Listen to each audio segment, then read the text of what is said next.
Di dalam wisma, seorang gadis cantik menarik teman masa kecilnya yang agak gemuk dan mendudukannya di tepi ranjang. Katanya, "Kau masih segel?" Gadis itu berbisik mendekatkan bibirnya. "Pertama kaliku, aku ingin memberikannya padamu." Pemuda gempal Yeonsu masih kebingungan. Sebelum sempat mengerti apa yang terjadi, temannya sudah proaktif membuka kancing bajunya. Tatapannya penuh tekad. Dia ingin memiliki malam yang tak terlupakan bersamanya. Tetapi bagi Kang Hye, ini bukan hanya keputusan impulsif. Karena malam ini dia akan pergi dari sini, meninggalkan daerah pedesaan kecil tempat mereka berdua tumbuh bersama. 10 tahun yang lalu, pada malam tahun baru yang bersalju, Kang Hye membuat keputusan penting, meninggalkan kampung halaman ke Seoul untuk mengejar mimpinya. Yeonsu tidak ingin dia pergi, tetapi ayah Kang Hye telah memberitahunya bahwa jika putrinya pergi ke Seoul, dia akan bertemu banyak pria baik. Yeonsu tertawa kecut, namun hatinya terasa tercekat. Sebelum berangkat, Kang Hye meneleponnya. Dia mengumumkan bahwa malam ini, dia akan naik bus terakhir meninggalkan kampung halaman dan mungkin tidak akan pernah kembali. Setelah mendengar itu, Yeonsu tidak berpikir panjang,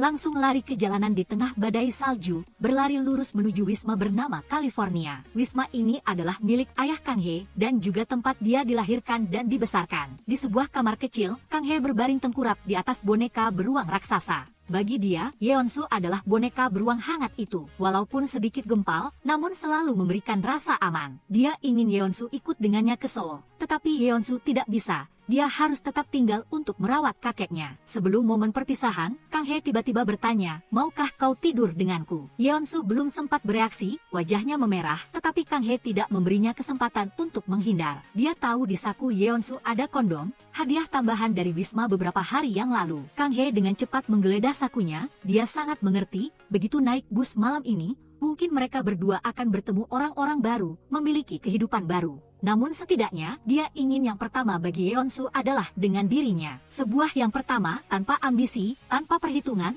hanya ada dua jiwa utuh bersama. Yeonsu berdiri terpaku di tengah tanah yang akrab ini, dia dan Kang Hye sudah lama saling mencintai. Ketika Yeonsu tidak lagi menghindar, Kang Hye dengan lembut mendekat. Dia mengulurkan tangan melepaskan pakaian yang menghalangi. Dengan hati-hati melepaskan kacamata dari wajahnya. Malam ini akan menjadi kenangan yang indah dan tak terlupakan. Setelah malam yang penuh gairah, Yeonsu dengan lembut membantu Kang Hye mengenakan jaketnya, hati-hati merapikan setiap lipatan. Dia diam-diam berjalan di sampingnya, mengantarnya ke terminal bus. Bus perlahan berjalan, Yeonsu masih berdiri di tempat, diam untuk waktu yang lama. Kang Hye juga tidak berani menoleh ke belakang, berpura-pura semuanya baik-baik saja, lalu naik bus. Ketika menyadari gadis yang dicintainya perlahan menjauh, Yeonsu mengabaikan segalanya, berlari mengejar bus di tengah salju yang dingin. Tetapi bus tetap menghilang dalam angin musim dingin. Momen perpisahan itu hanya dalam sekejap mata tetapi telah berlangsung selama 10 tahun. Selama 1 dekade, kehidupan Kang Hye di Seoul tidak mudah. Awalnya, dia adalah seorang desainer interior, penuh ambisi dan bakat. Dia bermimpi menjadi kaya di kota yang makmur, tetapi kenyataan lebih keras dari yang dia bayangkan. Perusahaan tempatnya bekerja terus-menerus menunda gaji, ijazah yang tidak cukup menonjol membuatnya diremehkan rekan kerja. Impian masa lalu perlahan menjadi beban. Kini, Kang Hye bukan lagi seorang desainer penuh harapan. Dia berkutat di lokasi konstruksi, menerima berbagai pekerjaan yang tidak cocok untuk seorang pekerja kreatif.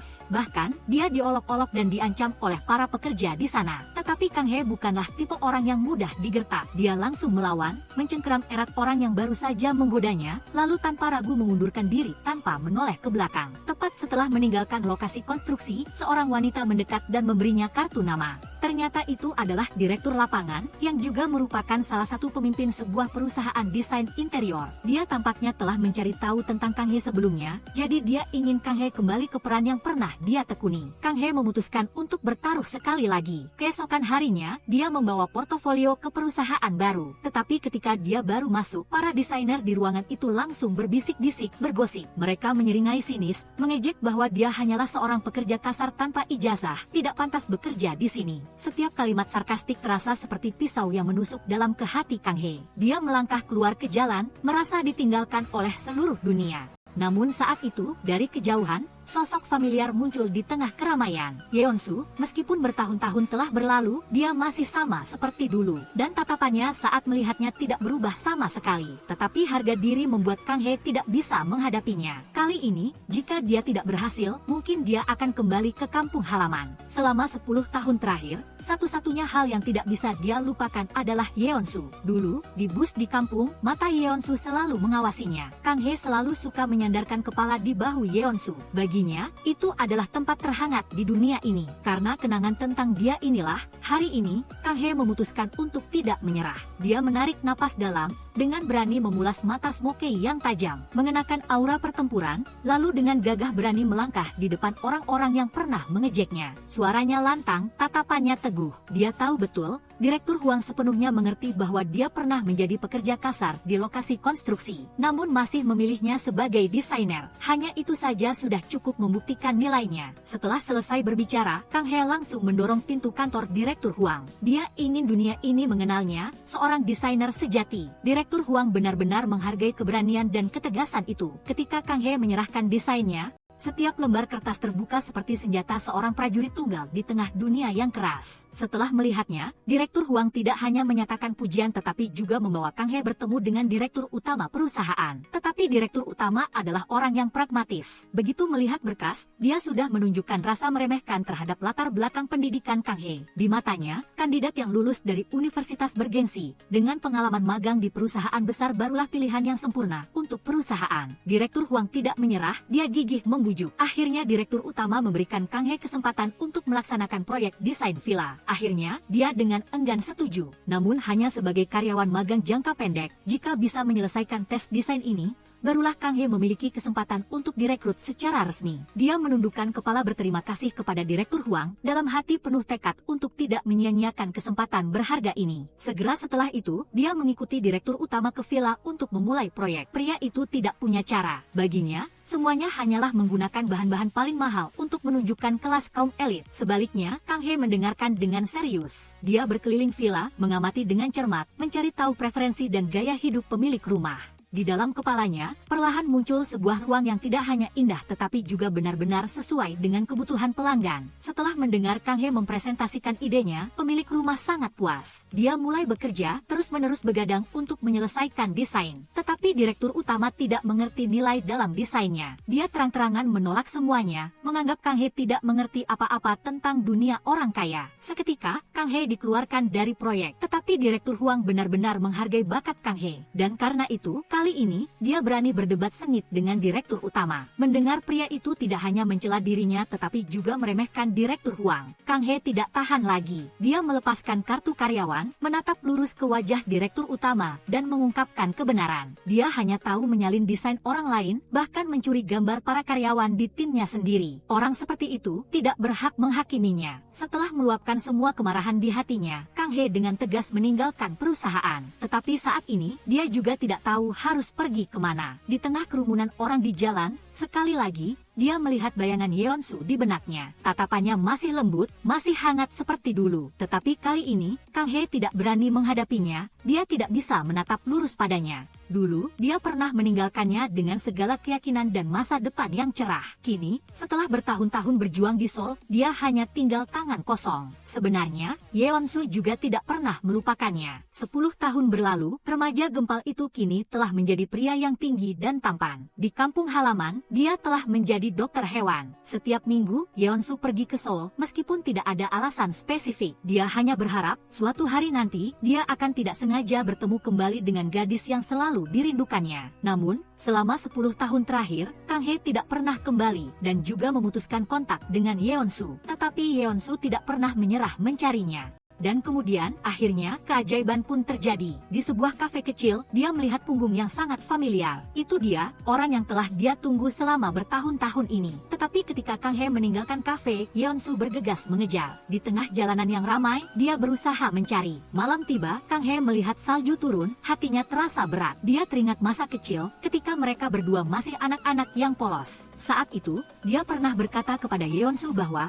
katanya jika makan 10 keping salju pertama musim ini, kau akan bisa menikahi cinta pertamamu. Anak laki-laki Yeonsu dengan serius membuka mulutnya menyambut setiap kepingan salju yang jatuh. Menikahi Kang He, bagi dia saat itu, adalah impian terbesar dalam hidupnya. 10 tahun berlalu, Yeonsu masih berdiri di tengah salju, masih diam-diam memakan kepingan salju pertama musim ini, masih berharap suatu hari nanti, dia bisa menikahi orang dalam kenangan itu. Tidak lama kemudian, kakek Yeonsu meninggal dunia. Di upacara pemakaman, teman-teman terdekatnya semua membicarakan tentang kembalinya Kang He. Ada yang berpendapat dia harus kembali untuk mengucapkan selamat tinggal kepada kakek Yeonsu, tetapi ada juga yang tidak ingin dia muncul, hanya takut Yeonsu akan tergoyahkan ketika bertemu dengannya lagi setelah bertahun-tahun. Di tengah perdebatan, keributan tak terduga menyebar ke seluruh kerumunan. Kang He telah kembali. Setelah 10 tahun merantau, dia akhirnya melangkahkan kaki kembali ke kampung halaman, membawa kesepian, kebanggaan yang telah dihancurkan oleh kenyataan hingga penuh luka. Begitu melihatnya, Yeonsu melangkah maju, tanpa ragu memeluk erat cinta pertama yang telah ia rindukan selama 1 dekade. Dia tidak mengenali pria kurus di depannya adalah Yeonsu, yang tidak lagi menjadi remaja gempal seperti dulu. Setelah membungkuk memberi hormat perpisahan kepada kakek Yeonsu, Kang He bergegas pergi, tidak sedikit pun berlama-lama untuk bernostalgia dengannya atau bertemu teman-teman lama. Syahdan, bisik-bisik masih terdengar di sekeliling, tidak berbeda dengan tahun-tahun masa kecilnya. Orang-orang membicarakan tentang orang tuanya, tentang dia yang blasteran, tentang asal-usulnya. Kata-kata itu sudah didengarnya hingga bosan selama masa kecil. Yeonsu mengejar, berusaha menahannya, setidaknya ingin dia tinggal untuk makan. Jawaban Kang He tajam seperti pisau. Yeonsu marah, suaranya tanpa sadar meninggi. Dia merasa sakit hati, tidak hanya karena kata-kata Kang He barusan, tetapi juga karena dia bahkan tidak mengenalinya. Setelah membalas, Yeonsu langsung menyesal. Dia takut dia akan pergi lagi, akan kembali ke Seoul tanpa menoleh ke belakang. Syukurlah Kang He tidak melakukannya. Dia kembali ke pemakaman, bertemu kembali dengan teman lama. Tetapi begitu duduk pembicaraan belum lama, dia mendengar bisik-bisik di belakang. Teman-teman Kang He, sebagian besar yatim piatu, sejak kecil tinggal bergantung di wisma ayahnya. Dan sejak kecil juga, mereka menjadi sasaran Heonyol dan anak-anak nakal, diintimidasi sepanjang masa kanak-kanak. Ketika kecil, Kang He selalu menjadi orang yang membela teman-temannya setiap kali mereka digoda. 10 tahun berlalu, sifatnya tetap tidak berubah. Kali ini, dia sengaja duduk berhadapan dengan Heonyol, sengaja mengungkit cerita masa lalu dia pernah tersambar petir. Heonyol mulai bertanya tentang pekerjaan dan penghasilan Kang He. Di depan Heonyol dan semua orang, dia mengeluarkan kartu nama palsu, dengan percaya diri menyatakan bahwa dia bekerja untuk perusahaan nomor 1 di industri. Heonyol tersenyum kecut menunjukkan rasa meremehkan. Dia berpikir bahwa orang-orang dari desa yang berjuang di kota tidak ada yang perlu dibanggakan. Di luar tampak glamor, tetapi di dalamnya tidak berbeda dengan kekacauan menyedihkan. Tetapi Kang He bukanlah tipe orang yang mudah didominasi. Dia mengejek bahwa lebih baik bekerja keras di Seoul daripada hanya karena membuat seorang gadis berhamil, kemudian bergantung pada orang tua untuk hidup seperti seorang benalu. Perkataan itu menusuk harga diri Heonyol. Dia dengan marah menyiramkan segelas air ke wajah Kang He, tetapi dia dengan tenang mengangkat mangkuk mie saus kedelai di meja, menyiramkannya langsung ke kepala Heonyol. Setelah selesai, Kang He berdiri, pergi dengan wajah penuh kebanggaan. Upacara pemakaman menjadi kacau balau. Ibu Yeonsu hanya bisa menghela napas, menyalahkannya karena terlalu keras kepala dan tidak berpikir. Tetapi Yeonsu membela dia, menegaskan bahwa kesalahan ada pada Heonyol. Malam tiba, salju mulai turun. Kang He berhenti di depan wisma lama keluarganya, diam-diam menatap gedung yang telah menemaninya sepanjang masa kecil. Dia menoleh melihat tempat ini sekali lagi. Dia pernah takut bahwa jika dia terus tinggal di sini, hidupnya akan perlahan menjadi buntu, terkurung, gelap seperti wisma ini. Saat itu, Yeonsu hanya mengatakan satu kalimat sederhana, tidak apa-apa, karena ada aku. Benar, tidak peduli seberapa gelap kampung halaman, dalam hidup Kang He, Yeonsu akan selalu menjadi satu-satunya cahaya. Tetapi setelah insiden dengan Heonyol, dia tidak ingin terus tinggal di tempat ini tanpa sepatah kata perpisahan. Malam itu, dia bergegas kembali ke Seoul. Mendengar kabar Kang He telah pergi, mata Yeonsu memancarkan kesedihan yang mendalam. Di Seoul, Kang He masih tinggal di kamar sempit di kompleks kos-kosan untuk peserta ujian, tempat yang tidak memiliki secercah cahaya, menyimpan semua kegagalannya selama 10 tahun terakhir. Keesokan paginya, ketika baru bangun, dia menerima panggilan tak terduga. Pemilik villa, Seo-kyung, ingin bertemu dengannya. Kang He terkejut, dia baru ingat, beberapa hari yang lalu, dalam keadaan mabuk, dia menangis, mengeluh kepada Seo-kyung bahwa direktur utama adalah orang yang biasa-biasa saja, hanya tahu melapisi emas pada desain yang hambar, memikirkan kata-kata yang telah dia ucapkan saat mabuk. Tepat saat itu, telepon berdering, Direktur Huang menelepon, mengajak bertemu. Dia pergi ke perusahaan lama, tempat dia pernah mengundurkan diri dengan penuh semangat, dan terkejut menyadari bahwa resepsionis hari ini tiba-tiba ramah luar biasa. Tidak ada lagi tatapan meremehkan seperti dulu, digantikan oleh senyum sambutan yang sopan. Ternyata, setelah dia mengundurkan diri, direktur utama yang tidak kompeten itu mengadakan pertemuan dengan Seo-kyung, pemilik villa. Tetapi tidak ada yang menyangka, Seo-kyung dan teman-temannya hanya menyukai desain Kang He. Terlebih lagi, mereka ingin dia menjadi arsitek utama untuk seluruh proyek, Direktur utama tidak punya jalan keluar, terpaksa mengalah mencari Direktur Huang, memohon bantuan agar Kang He kembali ke perusahaan. Di depan Kang He saat ini, dia tidak lagi bisa mempertahankan kesombongan seperti dulu, yang tersisa hanya penampilan hina, memohon dengan malu-malu. Tetapi yang lebih mengejutkan adalah reaksi Kang He, dia ingin bekerja dengan orang-orang yang benar-benar dia sayangi, ingin menaruh hati pada apa yang dia yakini tanpa ragu. Dia berbalik pergi dengan sikap penuh gaya. Dia telah memutuskan akan menjual desainnya kepada Seokyung atas nama seorang desainer lepas tidak terduga. Seokyung tidak hanya puas tetapi juga menawarkan bayaran yang sangat murah hati. Tetapi kali ini Kang He tidak terburu-buru menerima uang. Bagi dia, diakui karena bakatnya lebih penting daripada angka apapun di rekening, sikap inilah yang membuat Seokyung dan teman dekatnya, Esther, semakin bersimpati padanya. Sampai-sampai Esther dengan antusias memberikan undangan pernikahannya, bertekad menarik Kang He ke lingkaran pertemanan. Kembali ke kamar sempit di kompleks kos-kosan, Kang He menerima panggilan dari teman dekatnya Nanwu di kampung halaman. Nanwu memberitahu bahwa dia akan ke Seoul dan ingin menginap di tempatnya semalam. Entah mengapa, refleks pertama Kang He adalah berbohong. Dia beralasan harus pergi tugas luar kota, sementara tidak ada di rumah.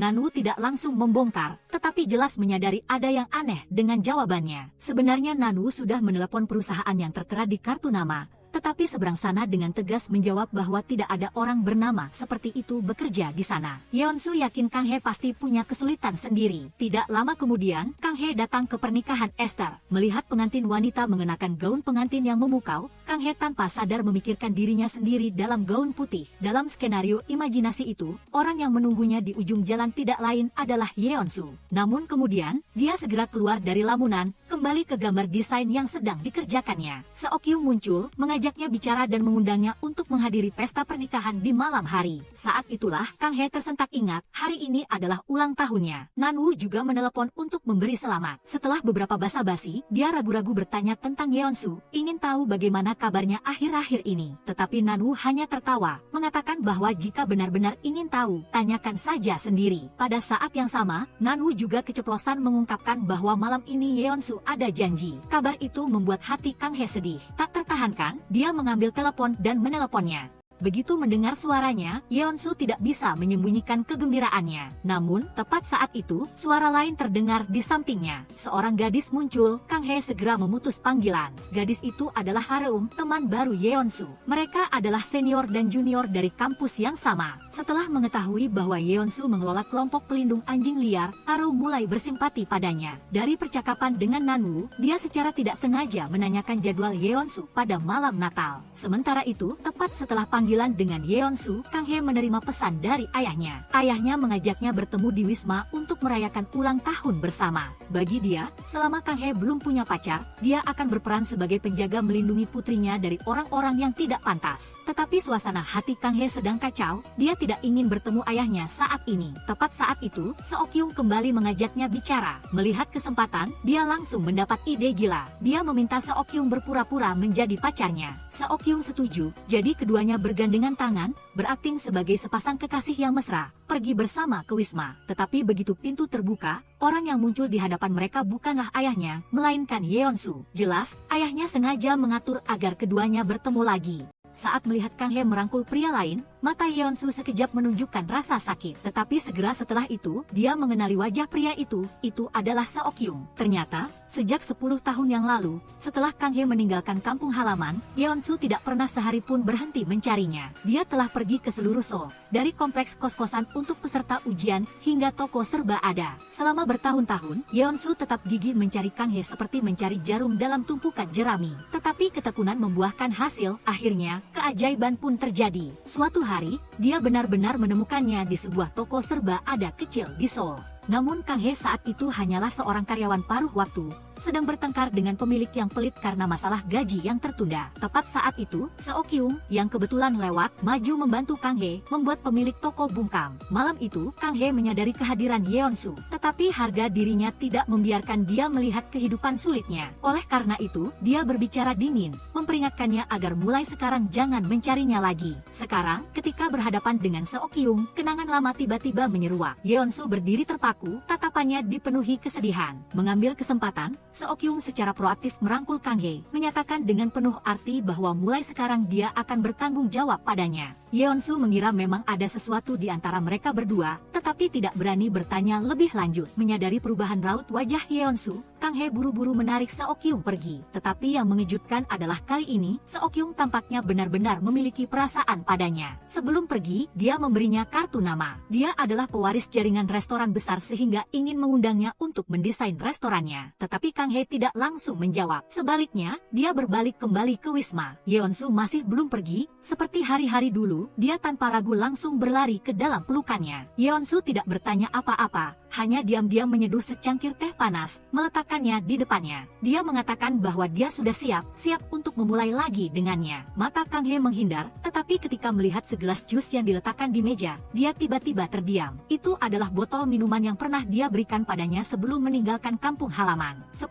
tahun berlalu, dia masih menyimpannya, tidak ingin menggali masa lalu. Dia mengalihkan pembicaraan, berpura-pura tidak melihat. Dia bertanya apakah dia sudah menyiapkan hadiah Natal untuknya. Yeonsu tidak mengatakan apa-apa, hanya diam-diam mengeluarkan sebuah kalung. Suaranya rendah dan hangat, lebih lembut dari sebelumnya. Sepanjang hidup ini, dia hanya mencintai dirinya. Jantung Kang Hye tanpa sadar berdetak lebih cepat. Dia berbalik, diam-diam memakainya di depan cermin, pipinya sedikit merona. Yeonsu melangkah mendekat. 10 tahun ini, setiap hari dia merindukannya. Dia ingin tahu, apakah dia pernah merindukannya. Sebelum Kang Hye sempat menjawab, dia dengan lembut menggenggam tangannya, tatapannya dalam, lalu membungkuk hendak mencium bibirnya. Tepat pada saat itu, telepon tiba-tiba berdering, ibunya menelepon. Saat dia menerima telepon, matanya perlahan menyapu seluruh ruangan. Kenangan lama terus berdatangan. Orang-orang yang pernah menertawakan seorang anak yang lahir dan dibesarkan di Wisma Kumuh. Kenangan lama menyeruak seperti angin dingin, membuat tatapan Kang Hye menjadi dingin. Tanpa ragu, dia melepas kalung dari lehernya, mengembalikannya ke tangan Yeonsu. Dia benci Wisma tua keluarganya, dia benci kampung halaman ini. Dia tidak ingin karena Yeonsu ditarik kembali ke tempat yang pernah dia coba tinggalkan. Kata-kata terakhir yang terucap penuh kepahitan, hubungan mereka berakhir di sini. Dia tega membalikkan badan, meninggalkan Wisma tanpa menoleh ke belakang. Namun kenyataannya, dia tidak pernah berhenti peduli padanya.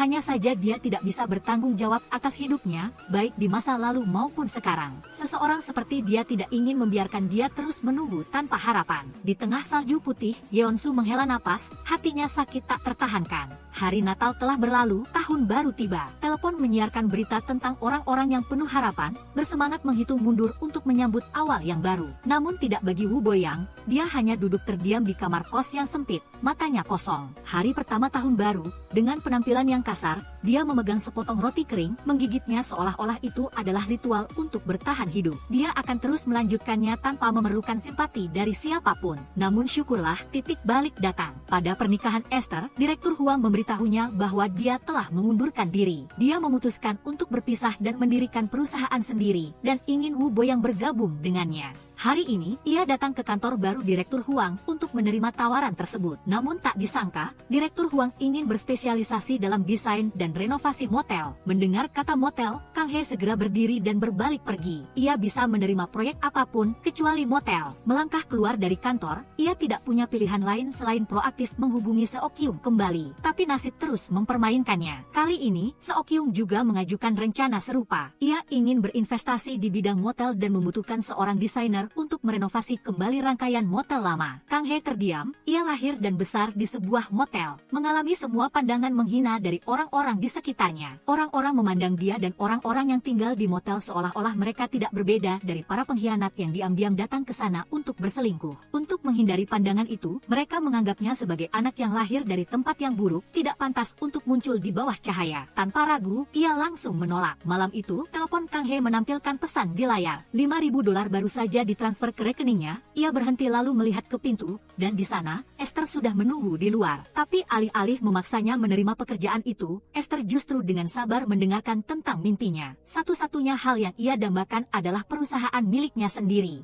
Sebuah tempat yang dapat meninggalkan jejak pribadi, dengan sudut kecil yang tenang untuk bekerja setiap hari. Esther hanya tersenyum samar, matanya seolah melihat masa depannya, ingin mewujudkan impian itu menjadi kenyataan. Yang penting bukan hanya memiliki bakat, tetapi tahu cara memilih rekan satu tim yang tepat. Direktur Huang adalah orang yang memiliki reputasi di industri. Seokyung punya uang, dan Esther memiliki cukup ketulusan bagi Kang He untuk bisa percaya. Ia tidak membutuhkan Kang He untuk bergabung dengan perusahaan demi reputasi atau keuntungan, ia hanya ingin membantunya menyelesaikan mimpinya. Hanya satu kalimat itu yang membuat Kang He berubah pikiran, ia memutuskan untuk bergabung dengan perusahaan yang baru didirikan itu, sambil memegang sebagian kecil dari saham. Segera setelah bergabung, ia langsung terjun ke pekerjaan, mulai berdiskusi dengan tim tentang warna interior, pencahayaan ruangan, dan lain-lain.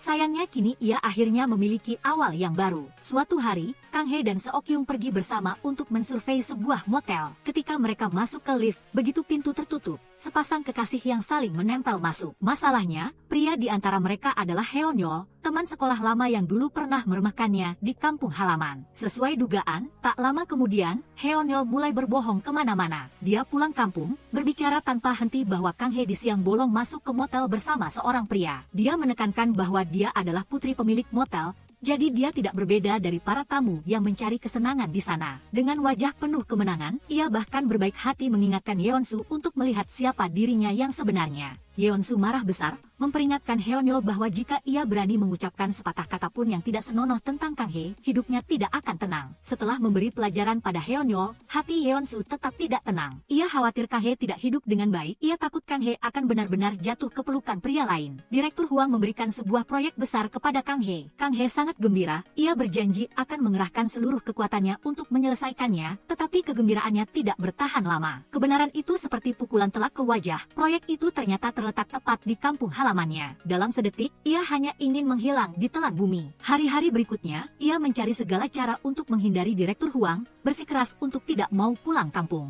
Hari ini pun sama, ia kembali mencari alasan berkencan untuk kabur. Begitu mendengar kata kencan, Seok-Kyung diam-diam mengamati siapa orangnya. Tetapi ketika ia melihat orang yang muncul di hadapan Kang He adalah Nanwoo dari kampung halaman, barulah ia merasa lega. Segera berlari keluar untuk membantu. Dengan sopan ia menarik koper, membelikan hadiah untuk keduanya. Sikapnya sangat baik sampai-sampai orang yang tidak tahu akan mengira ia adalah karyawan layanan pelanggan tingkat tinggi. Sambil mengobrol, Kang He bercerita tentang kehidupannya saat ini, ia benar-benar perlahan mulai stabil, melangkah setapak demi setapak, tetapi Nanwoo justru sangat tertarik pada Seok-Kyung. Dari cerita tentang Seok-Kyung, pembicaraan tanpa sengaja beralih ke nama yang paling tidak ingin ia sebut, Yeon-su. Nanwoo mengungkapkan bahwa Yeon-su belakangan ini berpacaran dengan seorang adik kelas. Keduanya sangat cocok, bahkan sudah membicarakan tentang pernikahan. Mendengar ini, Kang He merasa hatinya sedikit nyeri. Di sisi lain, Yeon-su sudah mulai mengajari si adik kelas mengemudi atas permintaannya. Tetapi si adik kelas sangat tegang sampai hampir menabrak mobil di depannya. Seluruh tubuhnya gemetar. Baik hati seperti biasanya, Yeon-su segera menggendongnya keluar dari mobil untuk menenangkannya. Sungguh ironis. Orang yang keluar dari mobil di depannya adalah Kang He dan Seok-Kyung. Melihat pemandangan itu, Kang He tersenyum dingin tipis, tanpa sepatah kata pun terucap. Ia hanya berbalik, melangkah lebih cepat, berusaha menyembunyikan kesedihan di hatinya. Ia pernah bersumpah tidak akan kembali ke kampung halaman, tidak akan menerima proyek apapun yang berhubungan dengan motel. Tetapi sejak hari ia mengucapkan kata-kata perpisahan yang kejam kepada Yeon-su, setiap malam ia bermimpi melihatnya menikah dengan adik kelas itu. Tidak hanya itu, dalam mimpinya, gadis itu adalah orang yang penuh tipu muslihat, mengincar langsung harta miliknya. Mimpi-mimpi itu terus berulang sampai-sampai ia mulai bertanya-tanya, mungkinkah ia belum pernah benar-benar melupakan Yeon-su. Dan pada saat itulah, Direktur Huang mengalami tabrakan mobil,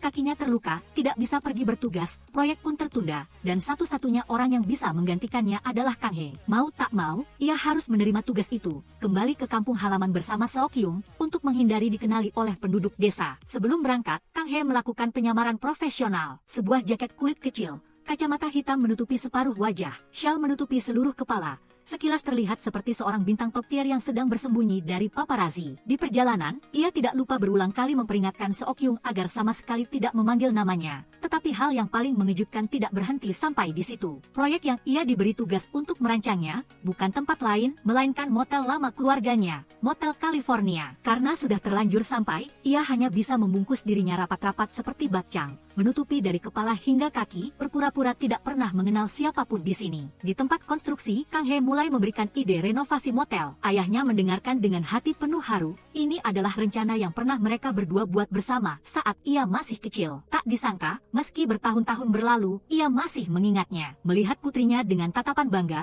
ia memutuskan untuk bekerja sama dengannya. Secara resmi menyerahkan proyek ini kepadanya untuk didesain sepenuhnya. Keesokan harinya, sebagai penanggung jawab proyek, Kang He dan Seok-Kyung Seokyung datang ke lokasi untuk memeriksa kemajuan. Para pekerja menyarankan mereka untuk menginap di motel, karena semua orang tahu tempat ini memiliki tempat istirahat terbaik dan makanan paling enak di daerah itu. Tapi Kang He segera menggeleng menolak, bersikeras akan menginap di motel lain alih-alih kembali ke sana. Di perjalanan menuju motel, ia hampir menabrak mobil dari arah berlawanan. Saat tersadar, ia menoleh. Orang yang ada di mobil seberang tak lain adalah Yeonsu. Matanya langsung tertuju pada pemandangan di mana ia dengan lembut membantu adik kelas itu keluar dari mobil. Tapi di luar, ia tetap bersikap tegar, berbalik dan pergi dengan dingin. Tanpa sempat berpikir panjang, Yeonsu segera meninggalkan si adik kelas, berlari mengejarnya dan mencegatnya. Ia akhirnya mau menjelaskan alasan ia kembali. Ia akan tinggal di sini sampai Natal tahun depan untuk menyelesaikan proyek itu, dan ia tidak diizinkan untuk mengungkapkan hal ini kepada siapapun. Melihat tatapan mata Yeonsu, Seokyung dengan cepat menyadari ini bukan sekadar cinta pertama Kang He. Dia adalah penyelamatnya. Kang He dan kelompok temannya sering diintimidasi di sekolah. Sampai suatu hari, seorang anak laki-laki baru pindah. Dari jauh, ia sudah melihat sosok yang bulat, dengan penampilan yang kokoh dan penuh kekuatan. Dan begitulah, secara naluriah untuk bertahan hidup, ia segera mengangkat tangan meminta untuk duduk semeja dengannya. Dan sejak saat itu, ikatan di antara keduanya telah terbentuk. Setelah dewasa, Yeonsu terus terang mengungkapkan perasaannya. Sejak hari pertama duduk semeja dengan Kang He saat sekolah dasar, ia sudah menyukai gadis itu. Namun Kang He hanya tersenyum, mengulurkan tangan mencubit pipinya, lalu memanggilnya dengan julukan akrab, beruang kecil. Di matanya, Yeonsu selalu menjadi boneka beruang yang hangat, adalah sandaran yang kokoh di tengah dunia yang penuh kekacauan ini. Ia pernah mengatakan kepada Seokyung bahwa tanpa Yeonsu, ia tidak bisa membayangkan seperti apa masa mudanya. Ia juga tidak tahu bagaimana ia bisa melewati tahun-tahun sulit itu, mungkin akan menjadi kekacauan tanpa jalan keluar. Hari-hari berikutnya, Kang He dan Seokyung terus berpindah dari satu motel ke motel lain, tetapi pengalaman di mana-mana sangat buruk. Setelah menderita serangkaian guncangan mental, akhirnya Seokyung menyarankan lebih baik kembali tinggal di motel California saja agar lebih nyaman. Tapi Kang He tetap keras kepala, ia lebih baik meminum air berkarat daripada harus kembali ke sana. Pekerjaan sangat sibuk, tetapi ia masih menyempatkan diri menyelinap ke klinik hewan Yeonsu. Di sana, ia secara tidak sengaja bertemu dengan adik kelas Yeonsu. Gadis itu dengan antusias bercerita bahwa Yeonsu sama sekali tidak suka minum teh jeruk keprok, tetapi selalu membelinya dan meletakkannya di klinik. Hanya karena ada seseorang yang pernah menyukainya. Kang He tidak perlu menebak orang itu adalah dirinya. Selain itu, adik kelasnya tak henti-hentinya memuji. Ia mengatakan bahwa Yeonsu adalah pria yang baik, dapat diandalkan, adalah tipe pria yang bisa diandalkan oleh gadis manapun. Kang He diam-diam menatap dinding, di mana tergantung foto Yeonsu dan adik kelasnya yang diambil bersama di depan klinik. Perasaan tak terlukiskan menyusup di hati, matanya telah menunjukkan rasa kehilangan. Meskipun ia telah memperingatkan Yeonsu untuk tidak mengungkapkan bahwa ia kembali, tetapi kampung halaman yang kecil, tidak ada rahasia yang bisa disembunyikan lama. Tepat pada malam pertama Kang He kembali, seluruh desa sudah riuh membicarakannya. Topik yang paling banyak dibahas adalah hubungan antara dia dan Seokyung. Yeonsu mendengar para pekerja di motel sedang bergosip.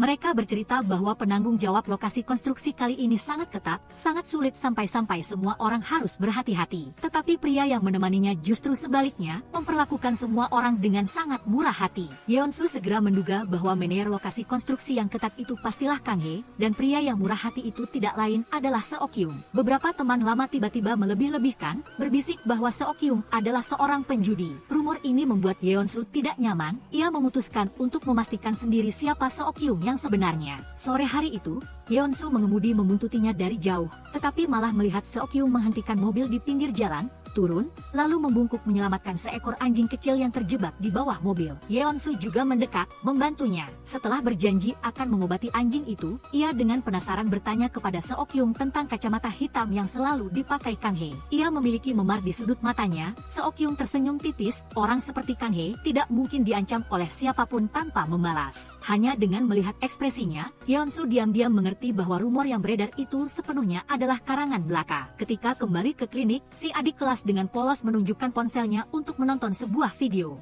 Tak disangka, itu adalah adegan Kang He membelai seekor kucing kecil saat ia menyelinap ke klinik sehari sebelumnya. Ia telah datang ke sini, menyadari hal ini, ia segera bergegas ke lokasi konstruksi untuk mencarinya. Tetapi ketika sampai di sana, ia sudah pergi, ia lalu berlari bertanya kepada Nanwoo. Tetapi ia hanya tersenyum penuh arti, tidak mengatakan sepatah kata pun. Kenyataannya, Kang He berada di sebuah kedai kecil, menenggelamkan diri dalam minuman beralkohol. Setiap pujian dari adik kelas untuk Yeonsu terus terngiang di kepalanya. Gadis itu benar-benar sempurna, penampilan cantik, kepribadian lembut, tidak ada kekurangan untuk dicela. Mungkin, orang seperti itu baru benar-benar pantas untuk Yeonsu. Pikiran ini membuatnya tak tertahankan untuk menenggak beberapa gelas minuman lagi. Pada saat yang sama, Yeonsu masih fokus menonton video Kang Hye bermain dengan kucing. Seperti kebetulan takdir, saat itu juga, seorang teman menelepon, memberi kabar telah menemukan keberadaannya. Begitu mendengar nama kedai itu, ia langsung melesat pergi tanpa ragu sedetik pun. Ketika sampai di sana, Kang Hye sudah mabuk berat, wajahnya merah padam, tubuhnya lemas, terasa seperti beruang kecil yang menemukan bantal paling lembut di dunia. Ia nyaman meringkuk, wajahnya bergesek-gesek seolah sedang menikmati. Yeonsu menegang. Malam itu, Yeonsu menggendong Kang Hye kembali ke motel California. Setelah Yeonsu dengan hati-hati menyelimutinya, Kang Hye menggumamkan kalimat singkat,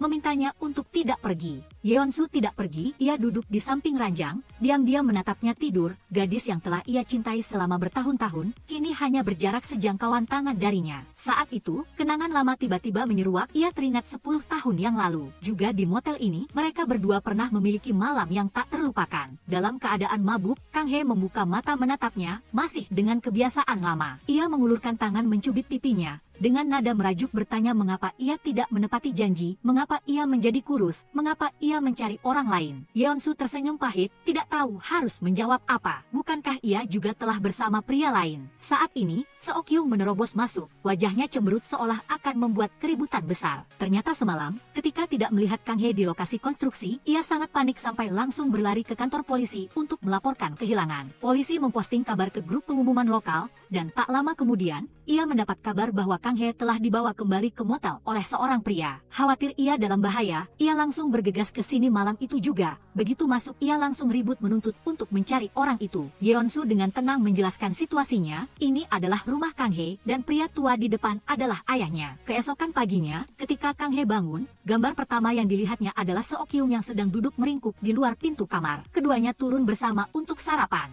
Setelah semua orang pergi, Kang Hye tanpa sadar duduk di samping dua teman lama, mendengarkan cerita tentang motel yang telah ia tinggalkan selama 10 tahun. Seok-kyung akhirnya mengerti alasan sebenarnya mengapa Kang Hye mau kembali ke tempat ini. Ia tahu Kang Hye kembali bukan karena proyek, melainkan karena ingin melihat langsung gadis yang sedang bersama Yeonsu. Meskipun begitu, ia hanya mengingatkannya dengan lembut untuk tidak melewati batas. Setelah menyelesaikan pekerjaan, mereka berdua pergi ke rumah sakit untuk mengunjungi anjing kecil yang terluka kemarin. Namun kenyataannya, mata Kang Hye tanpa sadar terpaku pada pemandangan Yeonsu dan adik kelasnya yang sedang mengobrol gembira. Dalam percakapan itu, adik kelasnya tanpa sengaja mengungkapkan bahwa kucing kecil di rumah sakit itu diberi nama Hesi. Itu adalah julukan yang dulu sering diucapkan Yeonsu kepadanya, tetapi ia tidak berkata apa-apa, hanya diam berbalik dan melangkah pergi. Dalam perjalanan pulang, Seok-kyung tiba-tiba menyebutkan bahwa Yeonsu dan adik kelasnya terlihat sangat serasi. Kang Hye merasa tidak nyaman, ia tidak langsung pulang tetapi berbelok ke sebuah toko es krim. Begitu masuk, ia melihat Yeonsu dan adik kelasnya juga ada di sana. Matanya tanpa sadar terpaku pada pemandangan itu, di kepalanya kembali memutar ulang masa lalu. Dulu, orang yang tertawa dan bercanda dengannya seperti itu adalah dirinya. Semuanya telah berubah terlalu banyak. Ia tidak tahan lagi. Ia diam-diam meninggalkan toko, mencari sudut sepi. Begitu duduk langsung tak tertahankan untuk menangis. Di tengah-tengah itu, Yeonsu muncul. Ia angkat suara lebih dulu, mengatakan bahwa ia sudah berubah. Yeonsu belum sempat menjelaskan, ia sudah memotongnya dengan dingin, memerintahkan ia untuk tidak mengikutinya. Tetapi ia tidak mendengarkan. Ia terus diam-diam berjalan di belakang, menjaga jarak darinya, sampai ia tiba-tiba berbalik. Refleks alami membuatnya buru-buru bersembunyi di sudut, menghindari agar tidak ketahuan. Tidak melihatnya, ia merasa sedikit kehilangan. Jika saat itu bukan karena 1 menit yang impulsif hingga mengucapkan kata-kata perpisahan yang kejam,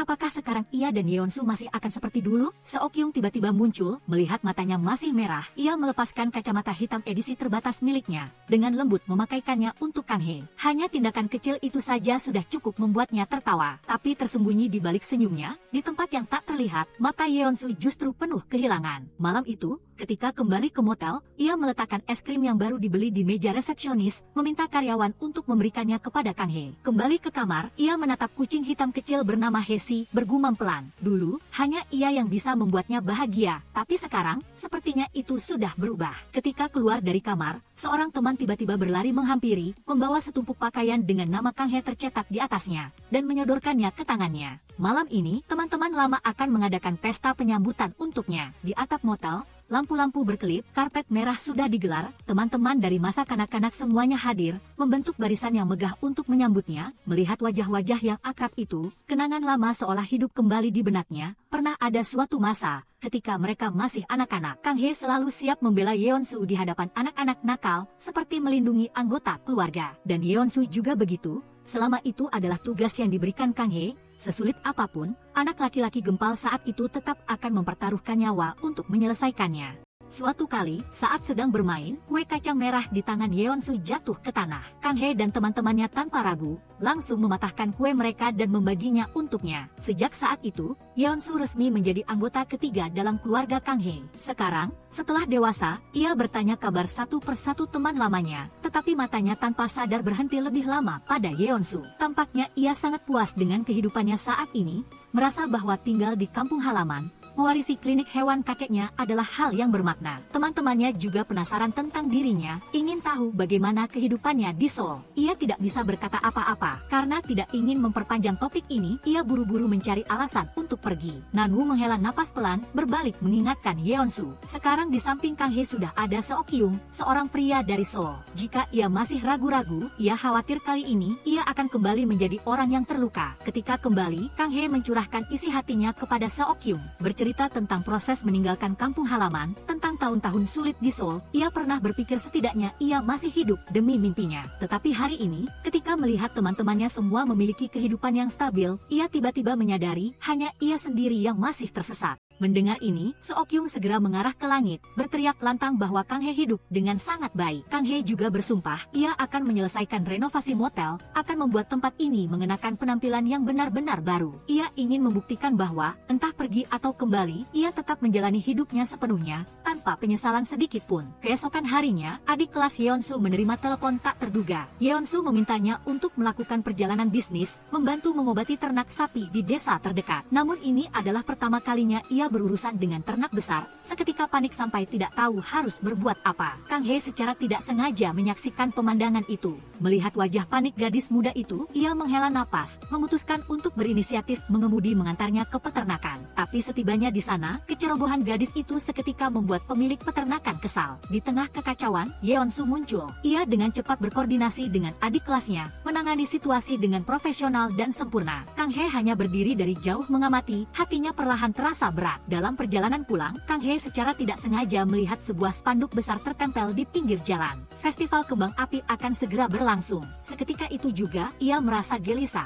Begitu festival dimulai, jalan-jalan di desa akan ditutup sementara. Hal ini berarti mobil pengaduk beton tidak dapat masuk ke lokasi konstruksi tepat waktu, menyebabkan seluruh kemajuan tertunda. Pikiran ini membuatnya tanpa sadar keceplosan bicara. Ia hanya ingin segera pergi dari sini, segera kembali ke Seoul. Ironisnya, kata-kata itu terdengar oleh Yeonsu. Ia hanya berdiri terdiam, di dalam hati merasa sedikit tidak nyaman. Apakah ia benar-benar sangat menyukai Seoul? Mengetahui masalah Kang He dari Nanwoo, Yeonsu tidak berkata apa-apa, hanya diam-diam bertindak. Ia mulai berlari kemana-mana, berusaha meyakinkan penduduk desa untuk mengganti lokasi festival. Sebagai gantinya, ia berjanji akan memberikan pengobatan gratis untuk ternak seluruh desa selama 1 bulan. Tawaran itu terlalu menggiurkan, penduduk desa tidak ragu sedikit pun untuk mengangguk setuju. Yeonsu terus mendatangi setiap peternakan terdekat untuk bernegosiasi. Sementara itu, sama sekali tidak mengetahui tentang bantuan Yeonsu, Kang He juga pergi sendiri untuk meyakinkan pemilik peternakan. Pemilik peternakan adalah wajah lama, yang sudah mengenalnya sejak kecil. Pria ini tidak pernah memiliki pandangan yang baik terhadapnya, maupun ibunya, wanita yang tidak jelas asal-usulnya. Di matanya, jika bukan karena Kang He, ayahnya tidak perlu berkutat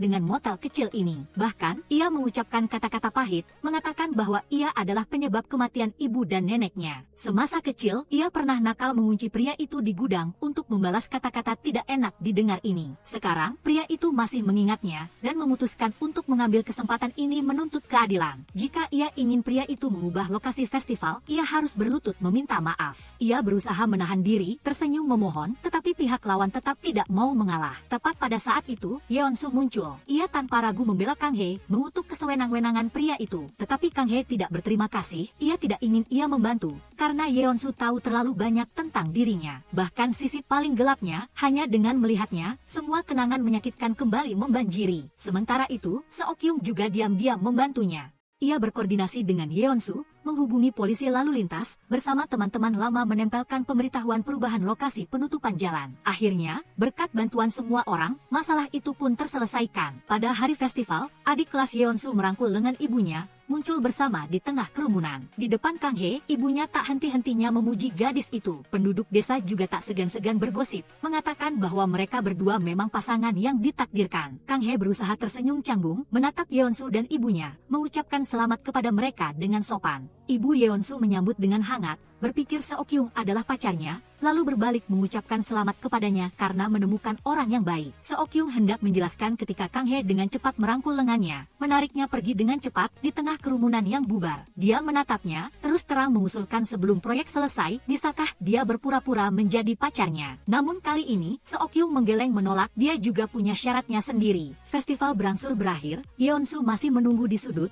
berniat mencari kesempatan untuk menjelaskan kepada Kang Hye tentang hubungan antara dia dan juniornya. Sebelum dia sempat mengatakan apapun, dia sudah mulai bercerita tentang kenangannya akan kampung halaman. Di tengah percakapan, junior perempuan itu tiba-tiba muncul, berjalan sempoyongan karena terlalu banyak minum, melihat penampilan polos tanpa maksud tersembunyi itu. Kang Hye tanpa sadar merasa tersentuh, dia bukan tipe orang yang bisa tersenyum riang tanpa beban seperti itu. Dibandingkan dengan seseorang yang selalu memikul beban seperti dirinya, mungkin gadis yang sederhana dan murni seperti itu yang benar-benar cocok untuk Yeonsu. Tapi yang tidak dia tahu adalah sebelumnya, Yeonsu sudah menolak gadis itu. Dia tidak ingin terus bekerja sama dengannya di klinik hewan lagi. Junior itu mengerti alasannya karena gosip tentang mereka sudah menyebar di seluruh desa, tetapi dia tidak peduli. Sebaliknya, dia bahkan merasa hal ini sangat nyaman karena memberinya alasan untuk lolos dari kencan buta yang dipaksakan keluarga. Jika rumor semakin menyebar dan tak terkendali, dia juga tak keberatan benar-benar bersama dengannya. Saat festival hampir berakhir, Ibu Yeonsu mencari suaminya. Tapi ketika melihat suaminya mengobrol terlalu akrab dengan wanita lain, dia langsung marah besar. Tanpa berkata-kata, dia membalik meja pesta tepat di depan seluruh desa. Dia menunjuk wanita itu, memaki dengan suara keras tanpa menahan diri, tetapi suaminya juga tidak tinggal diam. Pria itu menggeram, segera membalasnya di tempat. Pemandangan dengan cepat berubah menjadi drama keluarga yang kacau. Di tengah kerumunan,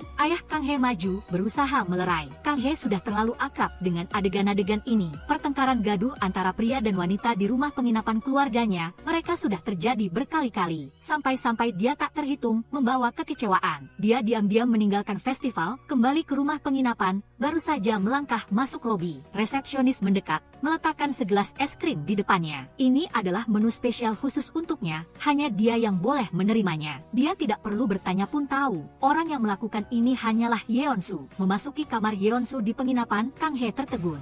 Foto-foto bersama saat kecil masih diletakkan rapi di rak. Boneka beruang yang diberikan ayahnya 10 tahun lalu juga masih ada di sana. Meskipun dia pernah menyuruhnya menjualnya dan melupakannya, saat itu, dia tiba-tiba menyadari, mungkin Yeonsu tak pernah benar-benar melupakannya. Membawa secercah harapan, dia bergegas keluar dari penginapan, berlari langsung mencarinya. Dia berdiri di hadapannya, mata penuh harap, bertanya mengapa dia banyak membantunya. Apakah dia masih mencintainya? Tapi Yeonsu sudah terlalu lelah, dia hanya menjawab, ini adalah hal terakhir yang bisa dia lakukan untuknya. Tapi mulai sekarang, dia akan melupakannya. Kata-kata dingin itu bagai pisau yang menusuk tepat ke hati Kang Hye. Dia berdiri kaku, sama sekali tidak siap untuk ketegasan ini. Kembali ke penginapan, dia melihat es krim yang dibelikan Yeonsu untuknya, lalu tanpa ragu melemparkannya langsung ke tempat sampah. Jika dia ingin mengakhiri, ya sudah begitulah. Malam itu, atas undangan Namu, dia datang ke sebuah restoran, menghadiri reuni kelas dengan teman-teman lama. Makan malam ini dibayar oleh Seokyung, orang-orang yang dulunya teman sekolah kini tak ubahnya seperti orang-orang iseng yang suka menyindir. Mereka tak henti-hentinya mengejek Namu, mengatakan dia miskin sampai harus terus-menerus pergi kencan buta tapi tetap tak ada yang mau menikahinya. Melihat pemandangan itu, Kang Hye hanya merasa mual, tak tahan lagi. Dia berdiri dan pergi. Sesampainya di penginapan, dia kembali bertemu Ibu Yeonsu sedang mengobrol dengan para wanita di desa. Topik utamanya tidak lain adalah cerita perceraian dan pernikahan yang penuh gosip. Inilah yang selalu dia ingin tinggalkan. Tanah ini, penginapan ini, hanya dipenuhi prasangka picik dan hubungan pria dan wanita yang penuh kebohongan dan kecemburuan. Saat melamun, dia terkejut melihat junior Yeonsu keluar dari penginapan, melambai dengan gembira ke arahnya. Tapi saat ini, dia tak punya mood untuk membalasnya. Dia langsung masuk ke dalam rumah. Yeonsu tahu dia masih marah. Dalam perjalanan mengantar juniornya pulang, juniornya tiba-tiba angkat bicara. Dengan nada sedikit mabuk, menyuruhnya mencari Kang Hye. karena sejak awal dia selalu menunggu Kang He. Kang He masih merajuk sambil dengan panik membersihkan kamar mandi dan terus-menerus menggerutu memaki Yeonsu. Dia sudah menyukai Kang He selama lebih dari 20 tahun, apakah tidak bisa menunggu sebentar lagi? Dia sudah bersusah payah untuk bisa mapan di Seoul. Jika Yeonsu mau datang ke sana, dia pasti tidak akan ragu untuk memulai kembali dengannya. Tepat pada saat itu, Yeonsu kembali ke penginapan dan tanpa sengaja mendengar suaranya menggema dari kamar sebelah.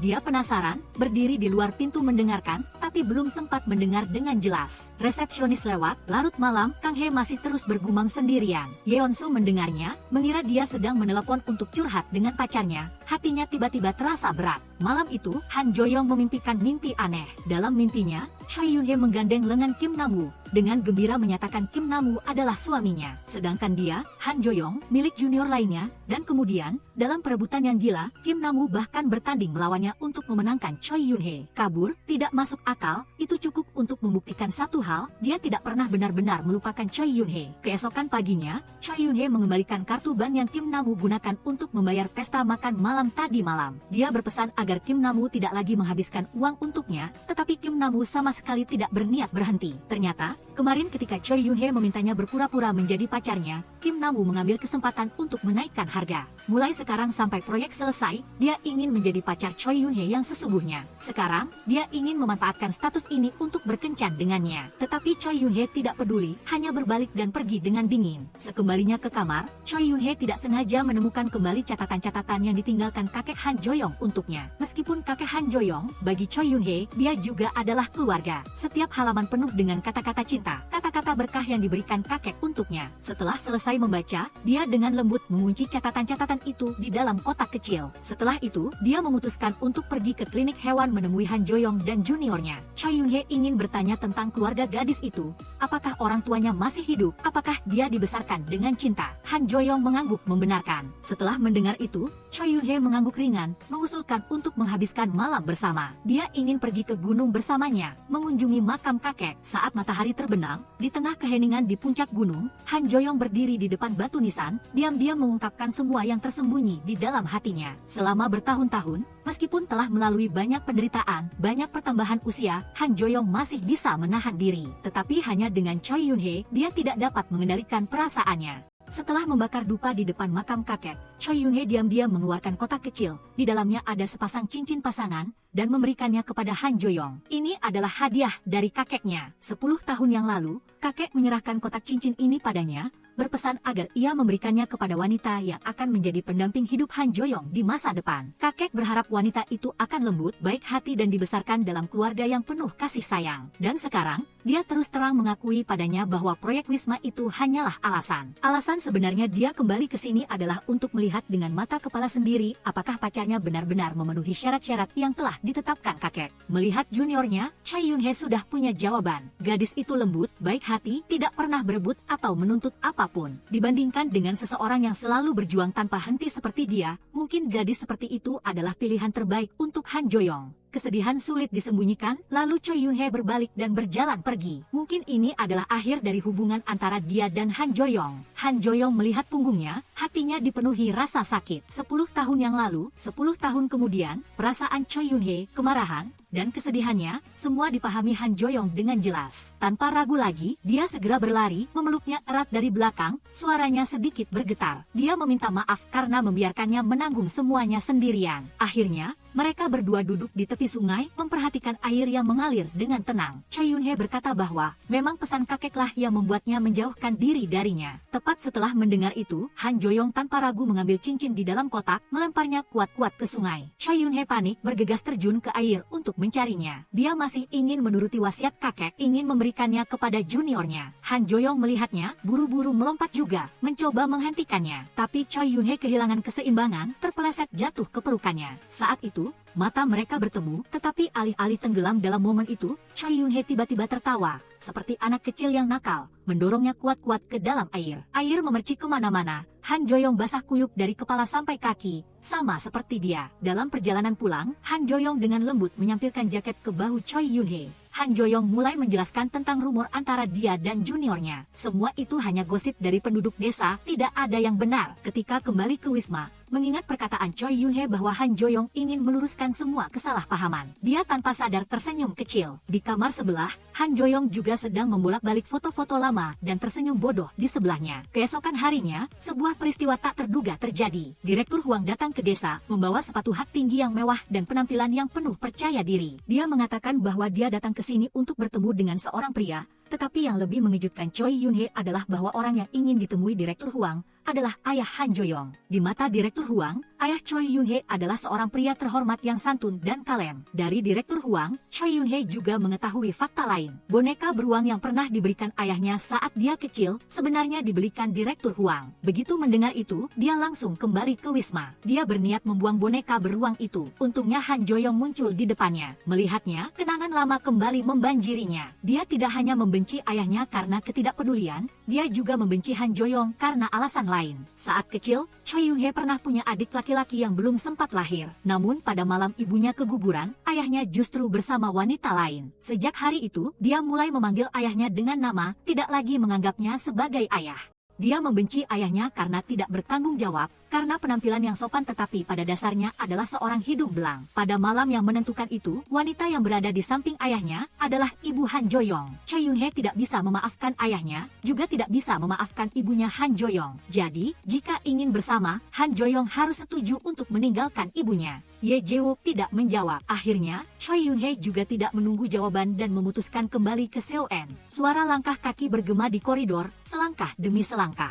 Han Jo-yong tetap berdiri, tangannya memegang kenop pintu, tetapi tak kunjung memutarnya. Akhirnya Choi Yun-hee pergi begitu saja, meninggalkan tanah ini, meninggalkan semua kenangan yang dia cintai sekaligus dia benci. Kembali ke Seoul-en, Choi Yun-hee akhirnya merasakan kebebasan yang dia dambakan selama ini. Namun, entah kenapa, meskipun melakukan apapun, nama Han Jo-yong tetap saja tanpa sadar muncul di bibirnya. Di sisi lain, Han Jo-yong juga tidak lebih baik. Han Jo-yong berdiri menatap foto-foto masa kecilnya bersama Choi Yun-hee, hatinya dipenuhi perasaan tak terlukiskan. Seok-kyung masih belum pergi, dia sengaja menerima telepon Choi Yun-hee tepat di depan Han Jo-yong. Dengan suara riang, melihat itu, Han Jo-yong juga tidak mau kalah. Dia segera menelepon seorang teman, berbicara dengan antusias, berpura-pura hidupnya juga baik-baik saja. Tapi setelah itu, ketika tak ada yang memperhatikan, dia diam-diam membuka akun pribadi Seok-kyung, menelusuri setiap unggahan. Matanya berhenti pada foto-foto yang ada Choi Yun-hee di dalamnya, diperbesar pelan, seolah ingin melihat setiap detail. Di Seoul, Choi Yun-hee juga tidak lebih baik. Esther tiba-tiba datang, menceritakan padanya tentang hal-hal yang terjadi di desa. Meskipun jarak geografisnya jauh, Esther mengetahui dengan jelas secara luar biasa semua berita tentang orang-orang yang ditemui Seok-kyung dan hal-hal yang dia alami. Choi Yun-hee bertanya alasannya, Esther hanya tersenyum, dengan lembut mengatakan bahwa, karena dia dan Seok-kyung adalah teman sejak kecil. Dibandingkan dengan cinta,